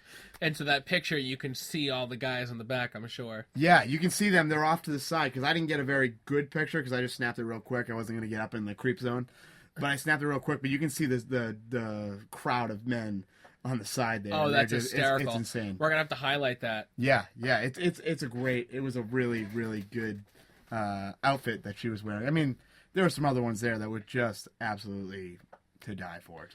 Okay, so let's talk about some of the actual things that you went there for, other than some of your experiences. Let's talk about some of the convention. Okay, sure. If that's okay. Well, first of all, I go there. A major part of going there is for these outfits, because and not even just for like the women's outfits or anything, but just the outfits in general, because there are people that will put years into developing an outfit. Oh, I'm sure. There are people that will wear full-on mech suits. Well, I know you're into Star Wars, right? Yes. Of course. I mean, yes. We talked about Force Unleashed, so I mean, obviously you're into Star Wars in some way. Mm-hmm. If you have, if anybody out there, if you don't have the box set, the Blu-ray box set of Star Wars, which all 6 on there, that has all these new special features. There's this really cool feature on there that has it's like a 1-hour documentary about people that make their own stormtrooper outfits. Really? I haven't seen that yet. And they have their own. It's an amazing 1-hour documentary. And what happens is that there was this one year for one of the parades that was being televised. George Lucas wanted to set up, get all these people, because it's like it's like a worldwide thing. Yeah, it's a 501st Legion, right? Yeah, exactly. And everyone sent in tapes on them marching, and then only a select, like, couple hundred of them were selected. They all went to LA, learned, like, for 3 days straight. Learned the Imperial March. Learned how to walk Imperial March. They had actual, like, people, like, drill sergeants, like, teaching them how to do it and stuff like that. They stayed at a hotel on their own money. And then they had one Darth Vader that actually leaded the Imperial March on the parade, and they had, a full, marching band dressed up as different things. They had like all the different characters and stuff like that, and they're just walking. And I think there was over 200 of them marching, and all the different kind of suits. Yeah, and it's one of the most amazing Star Wars things I've ever seen. It's amazing. And the dedication, because all of the suits that you see are all homemade by all of these people. Yeah. I'm going to show it to you. Yeah, I'm going to have to watch it, definitely. That is fantastic. Like, the next time we get together, I'm going to show it to you. I'm going to pop it in, and we're going to watch it, because it's amazing. I've never seen it, and I'm out of Blu-ray at the moment, so yeah, I definitely would like to watch that. 100%. It's amazing. It's amazing. If you haven't picked up that box set, you have to do it. First of all, the cover art is amazing. And the bonus features are also awesome. Yeah. They have some amazing. They have a whole hour of promos of basically a lot of the different things that either make fun of Star Wars or mention Star Wars. Like, there's a couple of scenes from that '70s show. There's commercials that they've done, like with the kid that's trying to use the Force, and then all of a sudden his father turns on the automatic car starter, and he thought that I remember that. Yeah, that was in the there. Football one. There's another one that's really funny. They do 2 different GPS commercials where they use the voice of Darth Vader comes in, and he's trying to record his voice to be a GPS voice. Nice. And the guys that are like doing the sound and stuff like that get pissed at him. And so then he starts choking them to death. And then Yoda is like, just like, a turn you must take. And they're like, no, please take the next turn, And he's like, and he's not doing it. It's great. And it's like 2.5 minutes for each of those commercials. Yeah. They're like little shorts. They're little shorts almost. Oh, man, you have to see them. I'm going to have to see them. We're going to have to spend like a whole day just watching all the special features, because they are I would be down the best special features for Star Wars. And I've had every set. Many of them. I've had every set. I've had the original VHS trilogy. Then I had the special edition after it came back to theaters, and then I had that. I had all the DVDs that they came out specifically, and then once all of them came back, I got the box set of that for the DVDs, and now I had the box set for the Blu-ray. So I've bought these movies like so 1,000 different ways, and I have them all. Yep. I know that's crazy. I mean, I do love Star Wars. I've never read like the novels because they just don't. It's too much, and I'm too much for you. Okay. Yeah, that's too much because I can't. The names and stuff like that. They're. Yeah, we're on the Guamacon planet. I'm like, I don't, that stuff Right. too much. I'm not going to read it. It's the same with like I love Lord of the Rings, the movies, but I'm Yeah. not going to read the books because Doesn't it doesn't comprehend in my That's mind. fine. That's fine. Unfortunately. Okay, so what were we So talking anyways, about? we were with talking Comic-Con? about the reasons I go to the con. Okay, so there's a couple of reasons. Obviously, the first one is those costumes because Yeah. there are people that will literally put so much time and dedication into it. I mean, you've got a couple of Spartans walking around. Yeah. You know, and that's both 300 Spartans and Halo Spartans. And the Halo Spartans are insane because, like the Stormtroopers, these people are making their own outfits, and they're made sometimes out of like pure metal, and it looks so close to the real thing. You know, and then sometimes you've got, you know, Gears of War people coming out, and you've got all these people with like massive weapons. We saw this one girl walking around. She must have been 5 feet tall. Her weapon was this massive sword. It was 12 feet tall. Oh Jesus. Yeah, and she's carrying this thing around. It's literally like when you play a game and you watch that person with like watching Cloud Strife in Final Fantasy VII. You're like, there's no way a person could hold that sword. She was holding that sword. And how long did she do it the whole weekend? Did you keep running into her? Yeah, we ran into her. Actually, it was easy to mark her off because even over the crowd, you'd see the sword like walking through. Oh the yeah. crowd. Oh, there's that girl. Yeah, Oh, there's like, Marcy. It's like Jaws in the water. You know what I mean? It's yeah. I never lost get that. Marcy. No, you didn't. She's right over She's there. right I over see there. her. She's about 2 miles that way. Exactly. 2 Yeah, miles man. east. And this sword was so incredibly detailed. You know, it was like pointed, jagged. It looked almost like Kratos' blade. Yeah. You know, the way it was kind of pointed and whatnot, and then it had like a nice feel at the bottom of it. But it was so obscene, so long. People were stopping it constantly. You know, and then you've got people that go in groups. You know, and those people are fantastic because that'll take like a group of friends, like 10 or 12 friends, and they'll be like, all right, this year's theme is, let's say, Doctor Who. Yeah. Okay, and if it's Doctor Who, that means you're going to get like probably 5 or 6 doctors, different varieties. So you're going to have, you know, you'll probably have the most recent one. So you have like 6, 7, 8, 9, 10, and 11. Okay, so you'll have them. And then you'll always have the 4th one too, because he's pretty famous. But then you also have like a Rose, and you'll have a couple of the other companions. You'll have a Martha there. You'll end up getting, you know, a couple of other stuff. Anything you can think of. The Silence was there. What's the most used costume that you've ever seen? The most used costume. You're gonna have to give me a second to think through that one.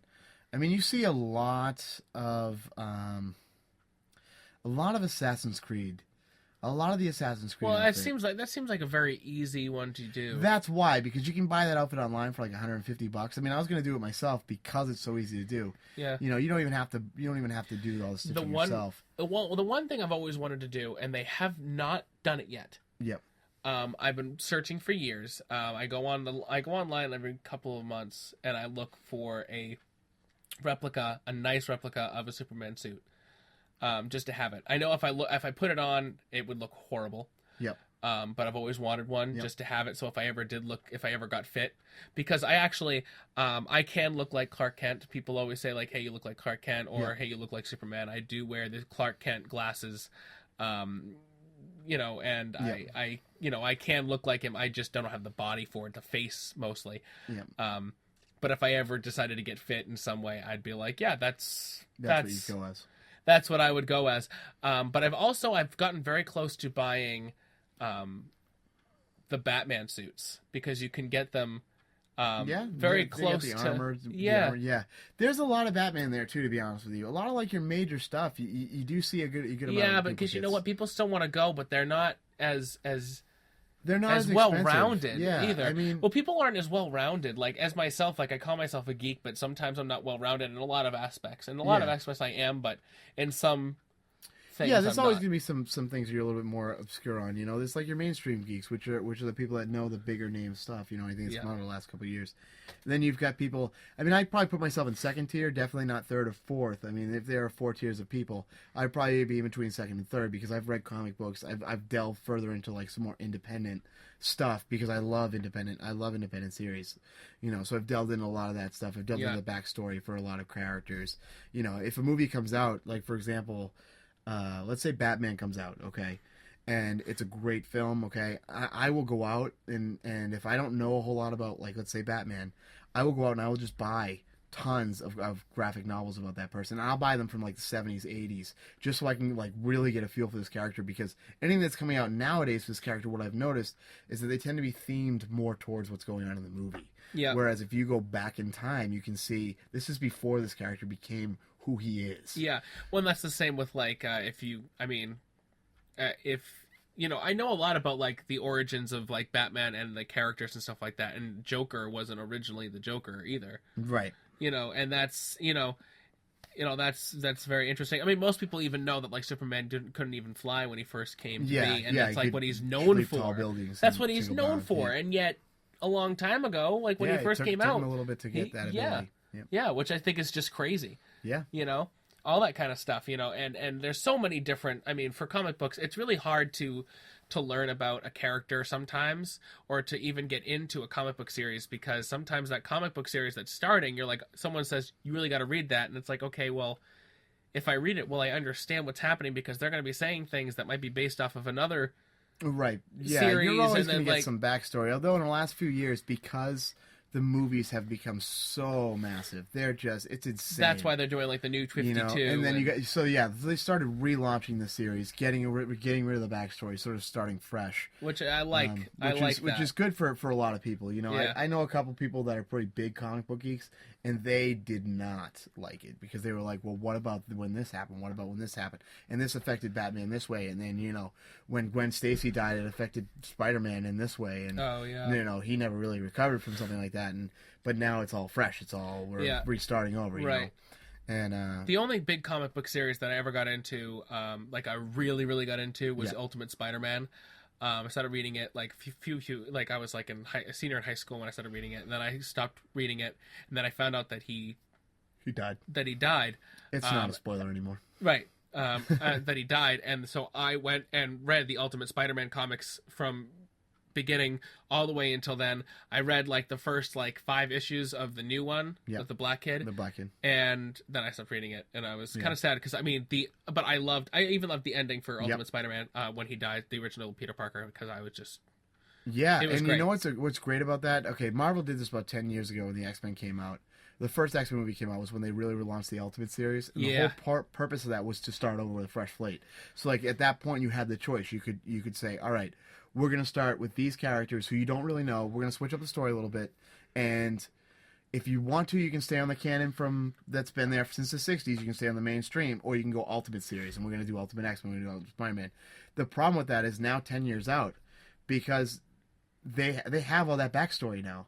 So they're ending the Ultimate series. They decided to end it, but they are going to take the new Spider-Man from there. The black kid there, who was a black suit. He's coming into the real universe, and they're trying to figure out a way to get him in there. Oh, jeez. Because he's one of the most popular characters. I thought he wasn't working out. No, he is. He's like the only person that's carrying his own series at this point, and it's because I don't want to play the race card too much here, but because he's a darker guy, they get a lot of that fan base. You get a lot of those kids that have somebody to look up to. That it's Spider-Man. He's still got all the same abilities and things like that. But I never thought that would happen. I really didn't. Yeah, and that's not because of his color choice. It's just because it's a different Spider-Man. Yeah. I mean, they've done it with other superheroes. They've done it with other superheroes, but I mean, technically right now, no matter which universe you're in, Spider-Man's dead. Because Peter Parker died last year in the new series, and then Doc Ock took him over. So right now, Doc Ock is Spider-Man. He's living in Spider-Man's mind. Which is crazy. And Spider-Man's dead. That's just crazy. Yeah, that's insane, right? It's such a weird... I haven't read a whole lot on it, but that sounds like such an insane concept. It makes me very interested. Yeah. Yeah. But then you've got when Spider-Man died in Ultimate Comics, he never came back. And that is so rare to happen with a comic series, Even the big one that I can think of, because I really started getting into comics around this time, was when Captain America died. Captain America. I knew you were going to say Captain America. I was obviously thinking Superman. I was floored. I was like, wow. And then they didn't bring him back for a couple of years. Yeah. Or maybe it was like a year and a half, or it felt like maybe even two years to me. I don't know. I could be wrong. Don't quote me on this. But he was gone for so long that I was like, wow, they're really going to leave him dead.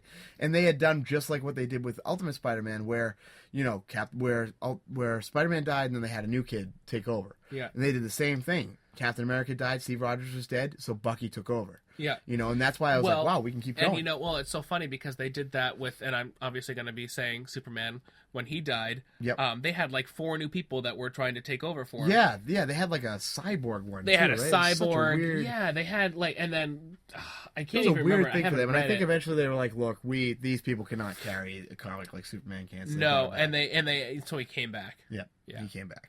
Which is fine because he's a major he was the character. first. Well, he was the first major death. Yeah. That was the first major superhero death. For you. No, well, that's what I guess maybe I don't know. I mean, it was definitely a landmark death because you didn't think Superman could die. Yeah. He's Doomsday Superman. was always a cool character, but now they kind of overuse Doomsday. I mean, nowadays it sort of is what Doomsday it is. is just an easy guy to kill now. They if you ever see like the DC Universe movies. Yeah. There was I forget which movie it was, but there was an army of Doomsdays that came out, and they were just you just run through them. I was like, what what is this? Yep. I was you're totally absolutely ruining Doomsday, because he was such an epic character when he first introduced. But that's the problem you run across. You get 70, 80 years in the comic books, and now it's even further than that. They're almost 100 years, especially with Superman. They're going to come damn close to 100 years pretty soon. And suddenly, what do you do anymore? There's 100 years of monthly comics. As someone like Superman, there's 5, 6, 7 comics going on at once with this character in it. What new things can you come up with? Right, I know. It's kind of funny because I never really thought of it, but now I literally just thought of this. It's very much like soap opera. Yeah, it's like soap opera, and they finally ended a lot of them. I guess last year, my great aunt Anne, who comes and visits us for the summer. She lives in Florida. She comes down for the summer and lives at our summer place. And she's so funny because she was so distraught because she's been watching these soap operas for so long. Right. And I kind of think that could actually happen to some of these characters, that they could all of a sudden just say, you know what? We have told these people's these superhero stories. There's nothing else to say. Yeah, there's nothing now left. We need to just get them all out and then just do a whole new line of superheroes. Yep. And they've done that. I mean, that's why you got your indie comics, and even with DC will launch its own line of comics every once in a while, and I mean, it's great. And I mean, they do, to their credit, some of the stuff they do come up with is semi-original, at least they're doing their best. And I like reading comics. Even nowadays, I like reading comics. I always think it's a great time. Yeah. One of the things that really got me was a couple of years ago, they did, was it Siege? Or I think it was Siege. Yeah, that was where Norman Osborn took over S.H.I.E.L.D., okay, in the Marvel Universe. Yeah. He took over S.H.I.E.L.D., he made his own company called Hammer, okay, and he basically outlawed superheroes, and he started going after them. There was this 5-issue series called The List, where he went after all the major characters. And didn't he kill them off, right? Nope. Every other one, so he tried Wolverine, I think there was one for Agents of S.H.I.E.L.D., and then the last one was The Punisher. Yeah. And with the Punisher, he sent Daken out after him. Daken is Wolverine's son, for anybody that doesn't know. Very similar abilities, just younger. And instead of the 3 claws coming out of the wrist, coming out of the knuckles, there's 2 out of the knuckles and 1 out of the wrist. So similar abilities, very, very similar. But Daken went at Castle, okay? And they're sitting on this building, and they have this huge, epic fight where Castle's fighting Daken. He throws a couple rounds into him. And really, you got to remember, the Punisher is not anything more than a human being. Yeah. That's the genius of that character, is he's not anything more than just a dude. And on top of that, he's usually a 60-year-old dude. So, it's this guy that really is barely on his feet at all times fighting off superheroes. But he fights so valiantly. And then, out of nowhere, you just see Daken just cuts him. And it just slices his limbs off. And just chops his head right off, and then he kicks the Punisher down, and all the Punisher parts fall in this big trash barrel, and you're just and for me, for anybody that doesn't know, the Punisher is one of my favorite characters of all time, and I remember back then my girlfriend at the time and I used to go up to Chunky's in Nashua, which was like a half-hour ride for anybody that doesn't know, and I would read comics on the way up because she always wanted to drive.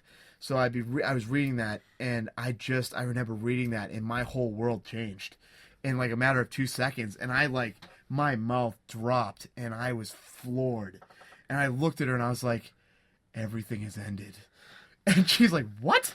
I'm like, they killed him. She's like, killed who? Somebody died?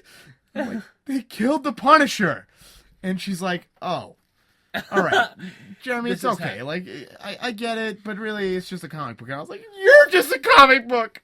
Yeah, that's usually my yeah. That's usually my response to everything, because I've done the same thing. They brought him back. The next issue, he was back. Oh. What they did was they took a bunch of monster characters. Okay, like your Frankenstein, or no Frankensteins. They took the vampires and just a bunch of lower key monsters. Took all his parts, brought him to this mad scientist. I think it was Morbius, who's like a vampire guy. Yeah. And they sewed him all back to sewed Frank Castle all back together. Yeah. And they made him into something called Frankencastle, which was the Punisher as Frankenstein. And they did that for a full year. They did that series. Yeah. And that was a fun series, but the whole time you're like, where's the Punisher? Yeah. You know, like this is the Punisher. I get it. Like it's still in his head. He's still the Punisher. And so that was great and all, but you're still the whole time you're like, where is he? And then they brought him back at the end of that series. They actually redid the Daken versus Punisher fight. Except this time it was Daken versus Frankencastle. And that series was that big too. There's this big fight scene, and I mean, at the end of it, he ended up becoming the Punisher again because his arc was over at that point, so they relaunched him as a Punisher. I forget exactly how they did. They may have just had a body with him like they did with War Machine a few years ago. They just had a clone, and transferred his mental into the next body, which is fantastic. So we were on Comic-Con, by the way. So let's get back on that for a second. Yeah, for just 1 second, so then we can trail off to something else. Otherwise, other than the costumes, the other thing I go there for is you can get great deals on the comics.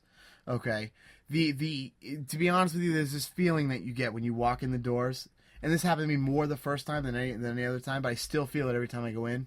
You just walk in, and there's 4 letters that run through your mind, and there's one word, and it's home. You just feel home.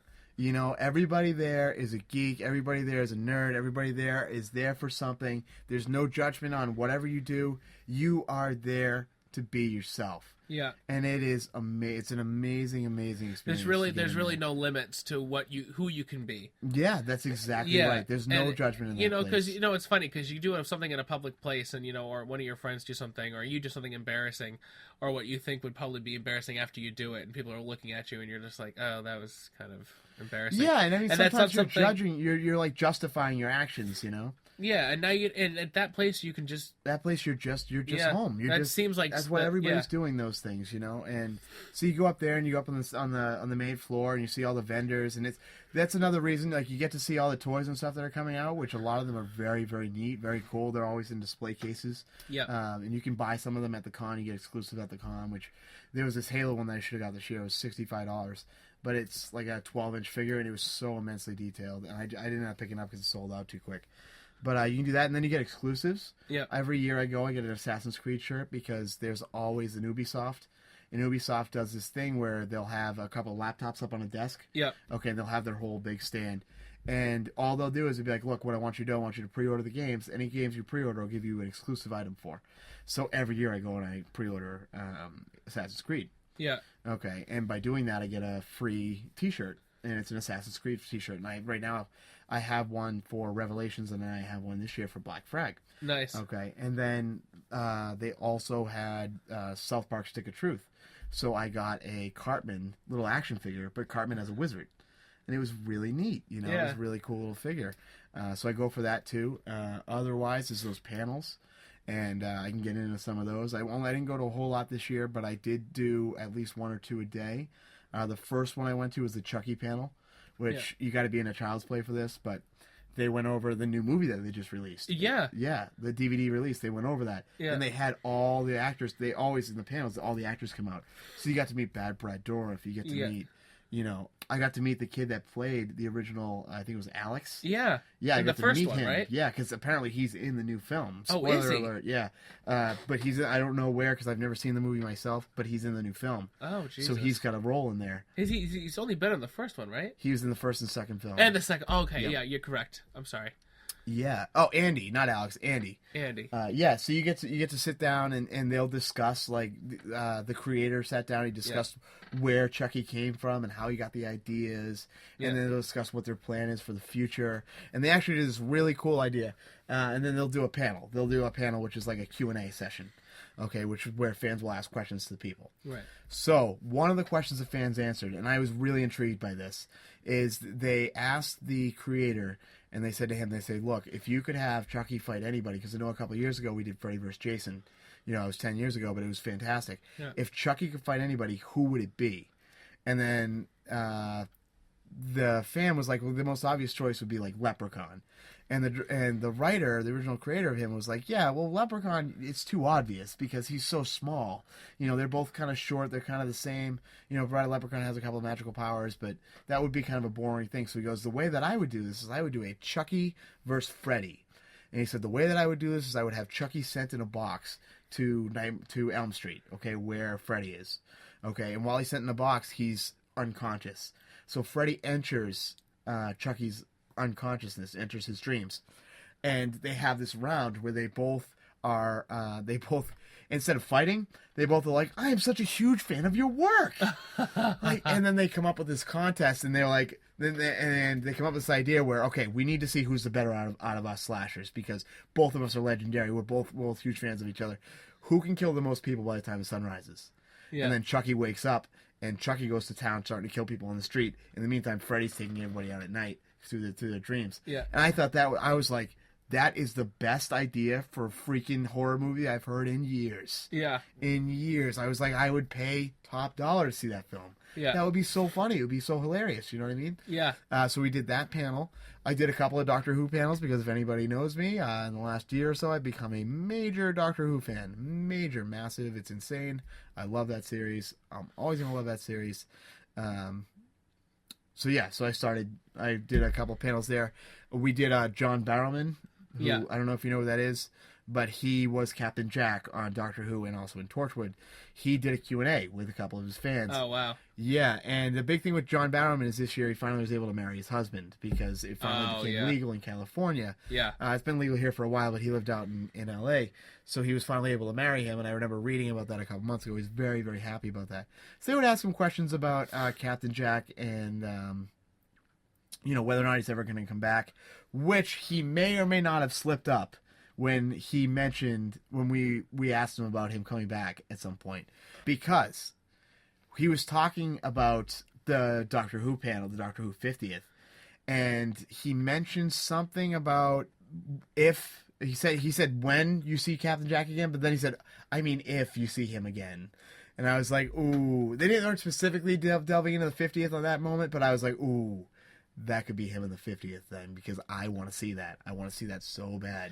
There's going to be a lot that's going to happen in this 50th. Yeah, this 50th is going to be epic. Yes. Unfortunately, and we've talked about it before, I'm not a Doctor Who fan. I've tried countless times. I know, you can't get into it. It's hard. It's a hard show to get into. And you said... For you. Yeah, I mean, for me it was at first. I'll give you the first couple episodes, and I restarted on the new series. And that first couple episodes were so obscure that I was like, what is the point? But that is the point. And once you realize that that's the genius of Doctor Who, is that you can go anywhere and do anything and be anyone. And some episodes can be funny, and some episodes can be dead serious, and some episodes can involve vampires, and the next one involves aliens, and then the next one can involve time space, and the next one can involve Pompeii, and then all of a sudden you can go from Pompeii to 500 million years in the future, and you can literally go to the end of time, then you come back to the nowadays. It's just such a fun thing. Yeah, and I agree with you.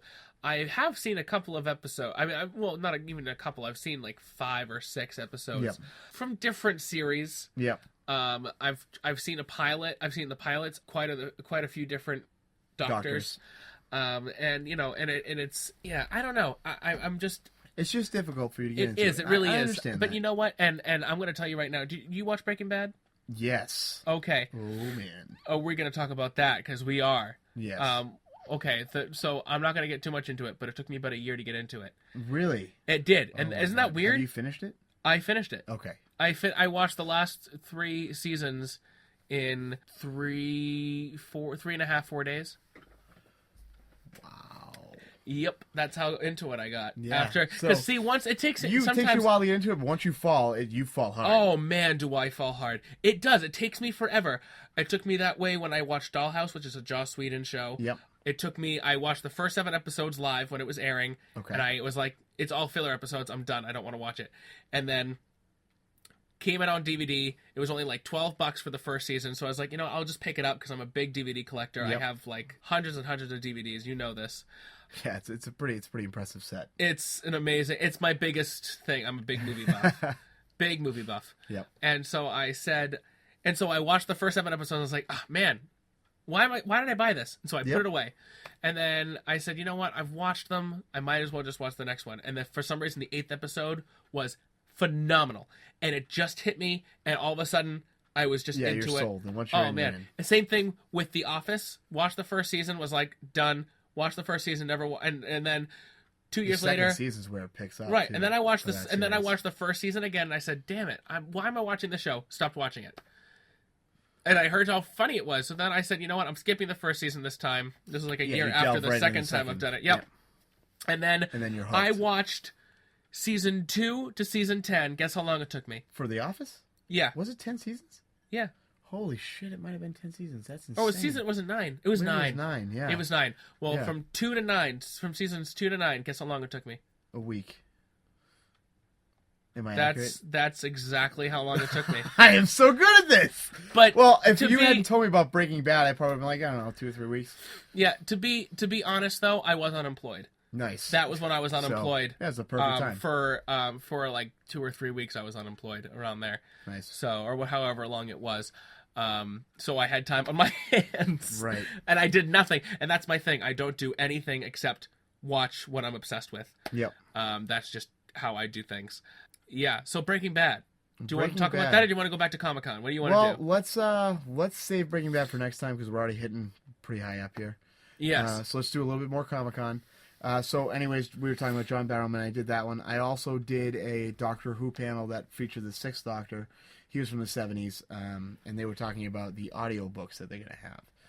They're going to be doing an audiobook which has all of the Doctors 1 to 8, and it's a big adventure between all of them for the 50th. It's going to be their big thing.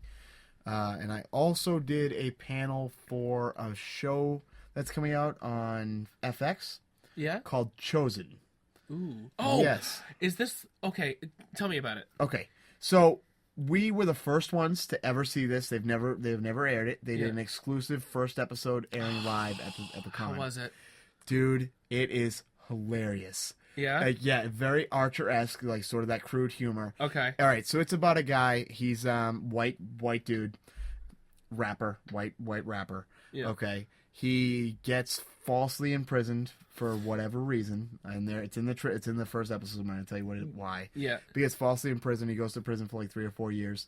While he's in prison, he turns gay. Oh man. He goes from being a prison bitch to the prison owner. I don't know what that is. I guess from bottom to top would be the best way to turn that around. Okay. And so he gets out of prison, and now he's got nothing anymore, And one of his best friends growing up, is now like this massive rap star. And the reason he's in prison is because this guy had kind of screwed him over on something. Oh, yeah. So now you see him, this big gay white rapper, trying to make it from nothing. He tries to like build his way up to the top. He's trying to become a big name now. And he does all these like really awesome rap songs. He just breaks out into rap sometimes in the middle of the show.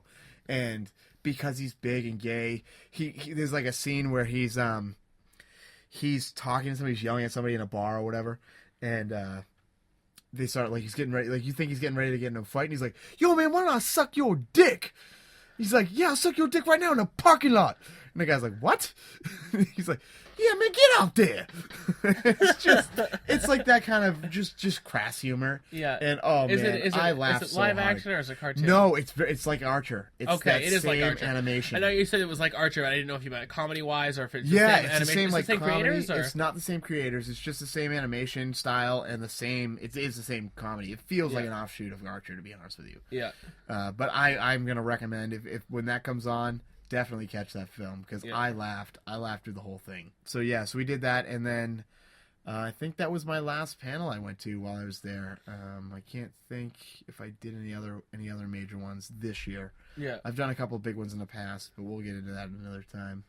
Yeah. So my big reasons for going, obviously the costumes in general. There's obviously a huge plus for the women's costumes because they are always to die for.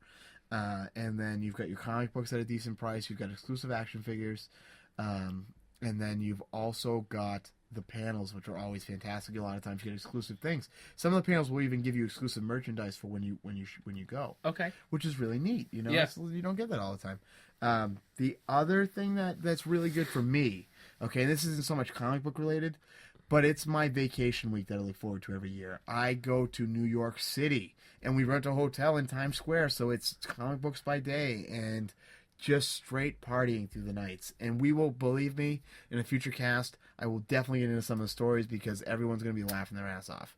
We had a great time this time. Nice. So, I'm glad you had a great time, and I already promised you last night that I would be involved next year. Yes, next year we can even maybe get a camera and we can actually take film. Yeah, and that's a good idea. I've always wanted to go. It's always been my dream to go to Comic-Con, and I've always wanted to. I have never done it, which is a stupid decision on my part. Yes. And so that's what's going to happen. So yeah, we've been talking for a long time. Yeah. We have, yeah. We've got one more thing to get into tonight, though. Yes, there's one other thing that we want to talk about. We've hinted at it all night. Okay. Yeah. So for those of you who don't know me, if you know me, you know what happened. Monday night, I got home from Comic-Con about 5 o'clock. I was exhausted. We've been out in New York for 5 nights straight at that point. Very, very little sleep. I mean, I was out at clubs, bars till 5, 6 in the morning because you can just party all night. They don't give you a stop. So very little sleep. Up again at 9, 10 o'clock to go to the con. Get home Friday night around 5 o'clock. And I just spent some time, reading some of the comics I had bought. And I went upstairs to go to bed around 8 o'clock. And thank God I didn't go to bed.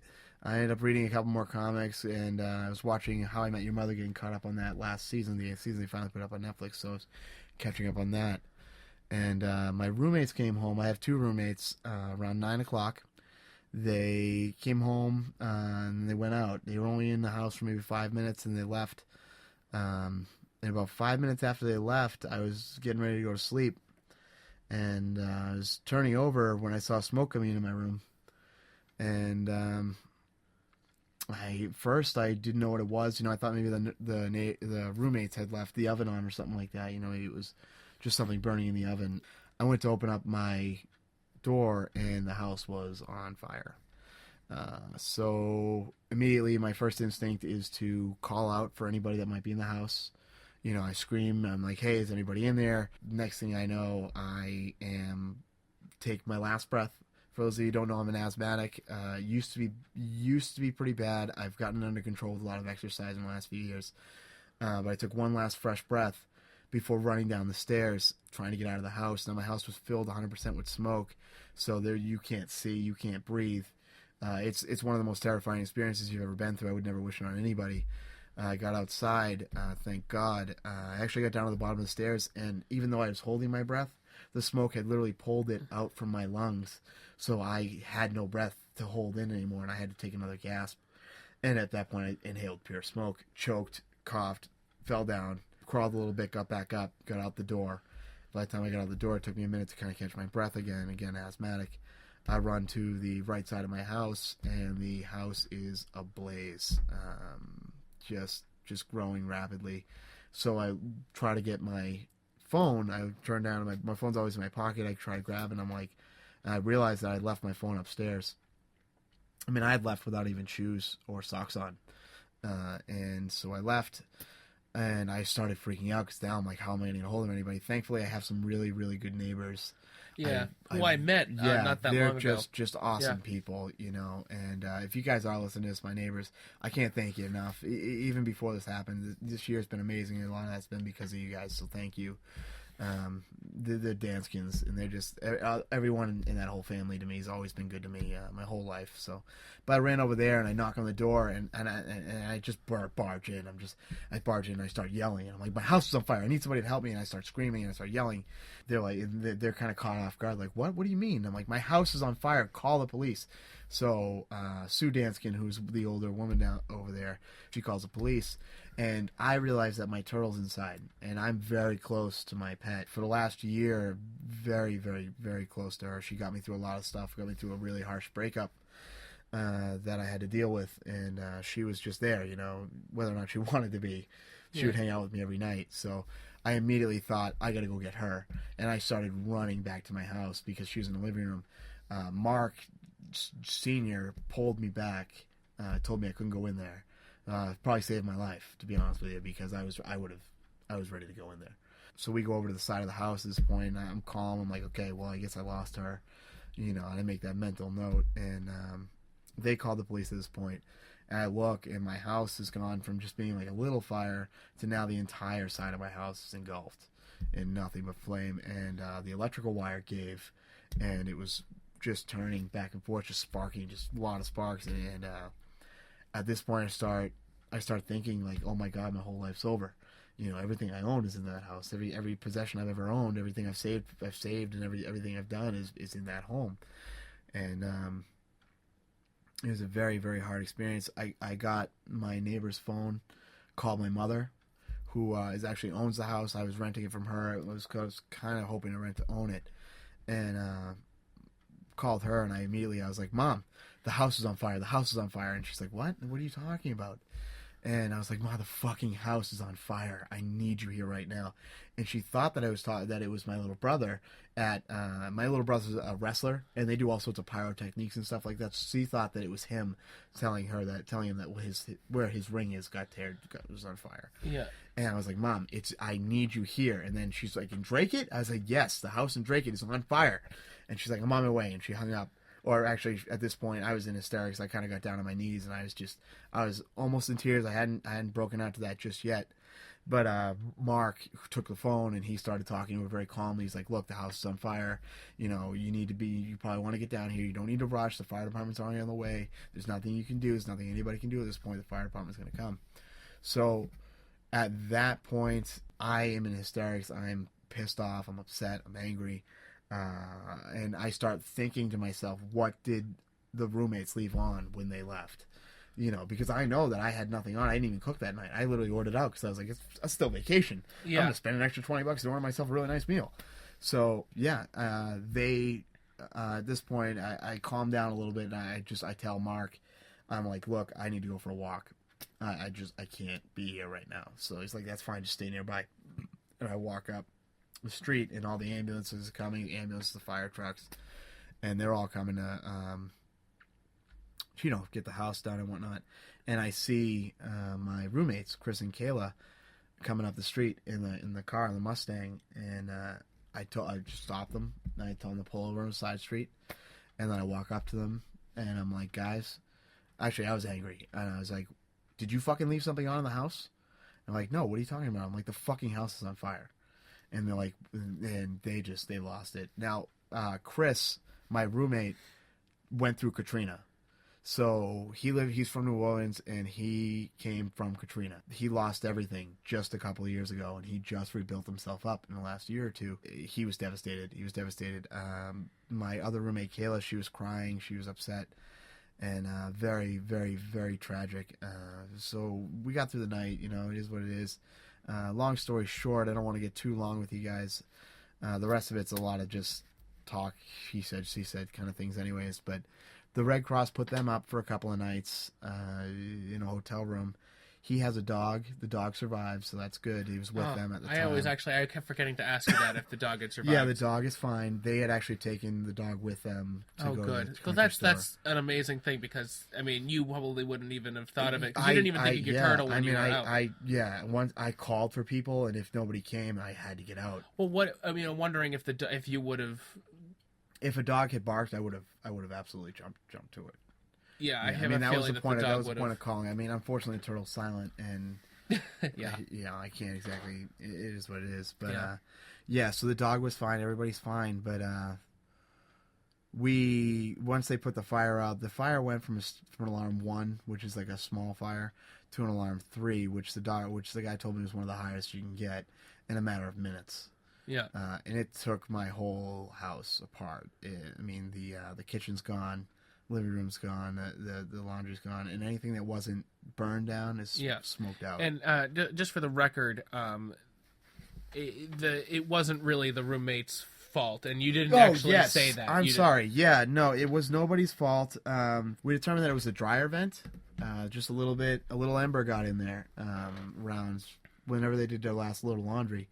And it was just a small little ember, you know, less than the 1/4 inch long, and it got in there, and it grew, and it grew, and it grew, and it took 5 hours for it to grow to full size. And when it grew to full size, it hit the dryer vent, and it just blew up, and that was it. Yeah. The house was just gone. So yeah, it was very, very, very devastating. It's not like it's something that we had known. It's something that we could have prevented.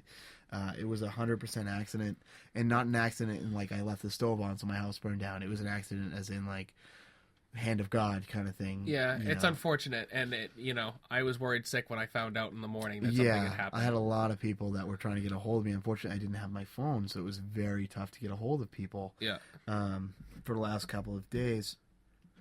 But we went back yesterday, and we got to go in the house, and it's destroyed. There's a lot of pictures. I mean, I can put some up if anybody's curious. If you send us a message, I can send I think some throughout pictures this of the whole place. conversation, we're going to be putting We'll them up. put some up. Okay. Yeah, I mean, you'll be able to see it. It's absolutely, it's destroyed. I lost a lot, man. I lost all my electronics. Fortunately, because of where my bedroom's located, I managed to recover probably about half of my clothes. Yeah. My comic books actually were okay. The ones that I had stored away, because I'm a straight up comic book geek. Everything goes boards and boxes and bags. Yeah. So all that stuff was safe. It was fine. Even if there would have been smoke damage on it, there were long boxes to prevent it from getting smoke on them. So those were all okay. Yeah. Which is very fortunate.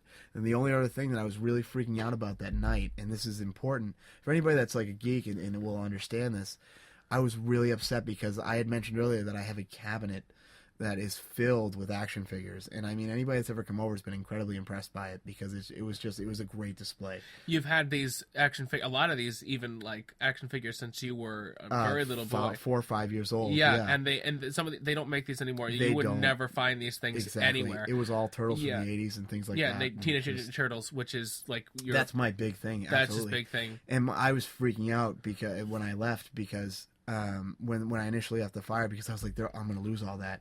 And that's the one thing that I want to give to my children, and I know that I don't have any children yet, but the one thing I've looked forward to giving the person my whole life, and like when I finally have that kid, is I want them to have all those figures. And there's always that one thing. I only have 2 items that I plan on giving to my kids, and it's one, my stuffed animal that I used to sleep with when I was a kid, and my first Superman doll that I ever got. Yep. From my grandmother.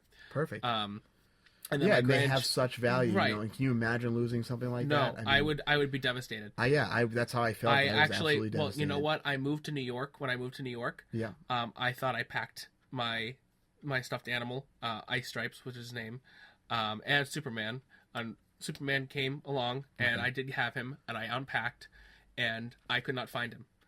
And I looked, and I called my mother, and I said, "Hey, Mom, will you mind driving over to my house? I mean, not to my house, but to my room, and seeing if you can find it." And she looked. She couldn't find it, and I was a wreck. I was actually really upset because it's if you ever seen if you ever seen the end of Toy Story, if you didn't cry in that, you have no soul. Because you're talking about Toy Story 3. Toy Story 3, yeah. Because I cried like a little girl. Yeah. My girlfine doesn't cry during movies. I cry pain. more than she does, and she was actually she was in tears. Yeah. She was too. I'm pretty sure, if I remember correctly. At least she said maybe just like one tear. I'm sure that, yeah, and that's a big. It, that's when big. You lose something like that. But sure enough, maybe a few weeks later, one of our friends from Chelmsford, from Massachusetts, came and visited us, and my mom gave her stuff to bring to us, and one of the things, and she didn't tell me. When I went to get things out of the trunk, I saw it and I gasped. This was a Superman? No, Superman came with me. Okay, Superman was fine. It was my stuffed animal. His name was Yipe Stripes. Okay, Yipe Stripes was there then. Yeah, and I opened the trunk and I saw him, and I literally stood in the middle of the driveway, a 22-year-old guy, crying over this stupid stuffed animal. I know it's an idiotic thing, but I always, because it's mine. It's like the one thing that that really means a lot to me that I want to give my kids. And if I don't have that to give to my kids, even though I'm sure it's filled with like bugs and all that shit, has a burn on its tail. Yeah, it's something that means so much to you, and that's mine. The thing is okay. So like anybody's been in my house knows I've had a really nice surround system. I had like a huge TV. I had a couple of them, and I had all these consoles.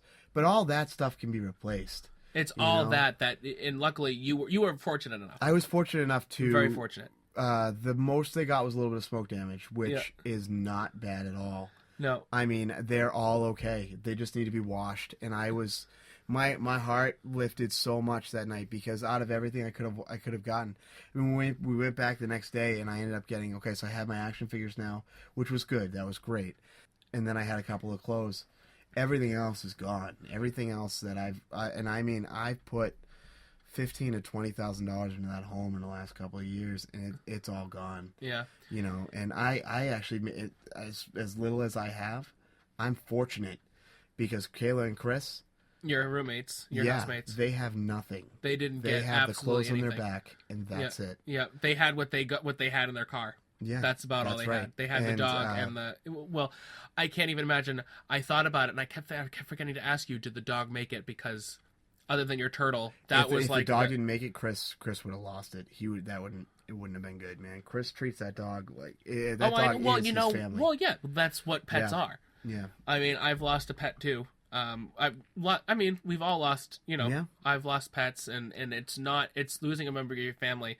It's not easy. It's definitely not. Definitely not. I mean, it's obviously not like I was gonna say. It's like losing a child. It's not, obviously. It's not. But it's because that's something completely different. But it is very hard. It's very definitely difficult. very hard. Now the reason I bring this up is I have something that I started recently. Okay, it's on a website called GoFundMe.com. The title is Up in Flames. If you look around my area, which is in Drake-it, you'll be able to see it. It's at GoFundMe.com. I mean, if you guys can. Anything you can donate to this would be amazing because we're just trying to get some stuff back. My roommate Chris, he was a sound producer. He's a big he's trying to get into the music industry, so he had a lot of equipment that he lost. Yeah, over $5,000 worth of equipment. Yeah, sound equipment and whatnot. And I put on there. I had put a little bit about me and whatnot. Any of this money that comes in is going to them. Yeah. So anything that anybody can donate at all, I mean, if it's just $5, it's gonna help them because they don't have anything, guys. Right. And I mean, I was fortunate enough. My family lives nearby. I'm gonna be able to stay with them. I mean, we even offered them a place, of course, to stay with us, but they didn't take up on it. And they're kind of up Schitt's Creek right now. And there's no reason for that. These are some of the kindest people I've ever known in my whole life. Some of the best people I've ever met, and these just generous people, always there for me. I met them in April, and they've always had their rent on time. I know that doesn't sound like it's much. That's something. But that's it's big. something Hey, insanely big thing. And he wouldn't even let me forget. He every week he'd be like, Jeremy, here it is. Just make sure you got it. And Kayla's the same way. Let me take care of you. And on top of that, they've been great people. They're the kind of people that would give you anything they can. And now they're without anything, and it's not right. And I have this overwhelming amount of guilt about this. I mean, when it comes to me, I can deal with me. I can deal with me losing things because I can just replace it. And provided that they can probably do the same. But it feels like because that was my house, even if it wasn't my fault, if it was a dryer vent issue, I feel incredibly responsible. And so I put this site up, and if you guys can just take a look at it. We'll try to put something up maybe on the YouTube. We'll put a description on for both. We'll put a link to the site and just take a look at it. I really appreciate it. Even if, again, just $5, just something. I don't care if it's 50 cents. Just something to get them back on their feet. Again, they don't know that. I mean, that's all for them. They think that it's going to be for the three of us. When I do finally get that check, whatever it's going to be, it's going to them. It's 100% going to them, guys, and it's for the best cause you could possibly think of. Yeah, so. And it's unfortunate. And as you said before, one of them has lost their whole life twice. Yeah, twice. And that's not an easy thing. So, So definitely go to GoFundMe.com, www.gofundme.com, and it's called Up in Flames. Up in Flames. Up in Flames. And there's a description of what happened. I mean, there's if you look in the Lowell Sun. Yeah. For Tuesday morning. Lowell Sun is a newspaper, by the way. Yeah, Lowell Sun's a newspaper in Mass, and if you look in that, you can see there's an article for Tuesday morning. It's got a little bit of me getting quoted in there, but yeah. So you'll be able to see. Really appreciate anything anybody could do. So I just want to say that, and this is the last thing I'm really going to say, is that for Jeremy to do something like this is really just a very kind thing. Jeremy's one of the nicest guys I've ever met. He's one of my best friends. I love hanging out with him, and I whatever he has going on, he's been knocked down a lot this year. this last Yeah, year it and a does half. seem like I keep getting knocked on You my get ass. you get knocked down a lot this year and a half, and funny enough, I if always you come think back about strong. it, he comes back even stronger, and it's so funny that this is probably one of the biggest. Well, no, everything you can't really even put anything on a scale because they're all different things that have happened to you. Different levels of Yeah. Yeah, this is for definitely one of the him worst. not even caring about himself, he's really just caring about his friends. That just shows a lot, and I'm hoping that you guys will do the same and care and hear this story. But anyways, other than this unfortunate story, we're gonna wrap things up tonight. If you want to send us some love from just any kind of comments or any kind of things you want to talk about, theories about a TV show, fan art, audio clips, any Hell fan yeah, guys, films. we could use some help. Definitely, we could use some help. Give us some anything. ideas. I love to do comment sections. When I did my old podcast, I used to do a lot of emails and stuff like that, read them off. Perfect. I actually had someone make me a logo for my old podcast. We had a podcast logo, but this person actually took the time to make a logo for us, and so we actually loved it so much that we replaced our original logo. This was a fan that did that, right? Yeah, and That's they put it up fantastic. there. That's amazing. We used to get audio clips, we used to get all that kind of stuff, and it's amazing. So you are more than welcome. Even if I know you, I don't care. Just send me an email at chadanmfilms@gmail.com, and I pronounce it Chadam because that's my YouTube channel called Chadam Films. If you're watching this, if you're listening to this on iTunes, this is going to be. We're gonna have to link it to Chadam. It's Chad A&M at Chad A&M films@gmail.com. There's going to be links for all this stuff anyways. This podcast is going to be available not just on YouTube but also on iTunes. Unfortunately, if you want to see the pictures and stuff like that we'll be talking about and stuff like that, you're going to want to watch it on YouTube, or even after you watch it on like your iPod or something like that, you can just shoot up to and at least just like scan through. All right, I think that's that. We've had a hell of a night. Yeah, hell of a night. You thought 40 minutes? No, sir. I told you. I We and I get 40 together, minutes. man. We can't stop. No, you can't put us into a room and not expect us to chat for a long time. Talk. That's right. Yeah. We're gossipy. Yeah, and I'm going to tear up my notes. I'm done with these, so I'm going to throw them away. Yeah, we'll get more for next time. Yeah, this is going to be a bi-weekly show. We're not sure if we're going to split this up into 1 or 2 episodes. We're not sure exactly what we're going to do, but we wanted to record something for you tonight. It is now 12:22 a.m. on the 17th of October. So it's been a pretty long night. Yep. So thank you so much for listening, and we will see you soon. Have a great night.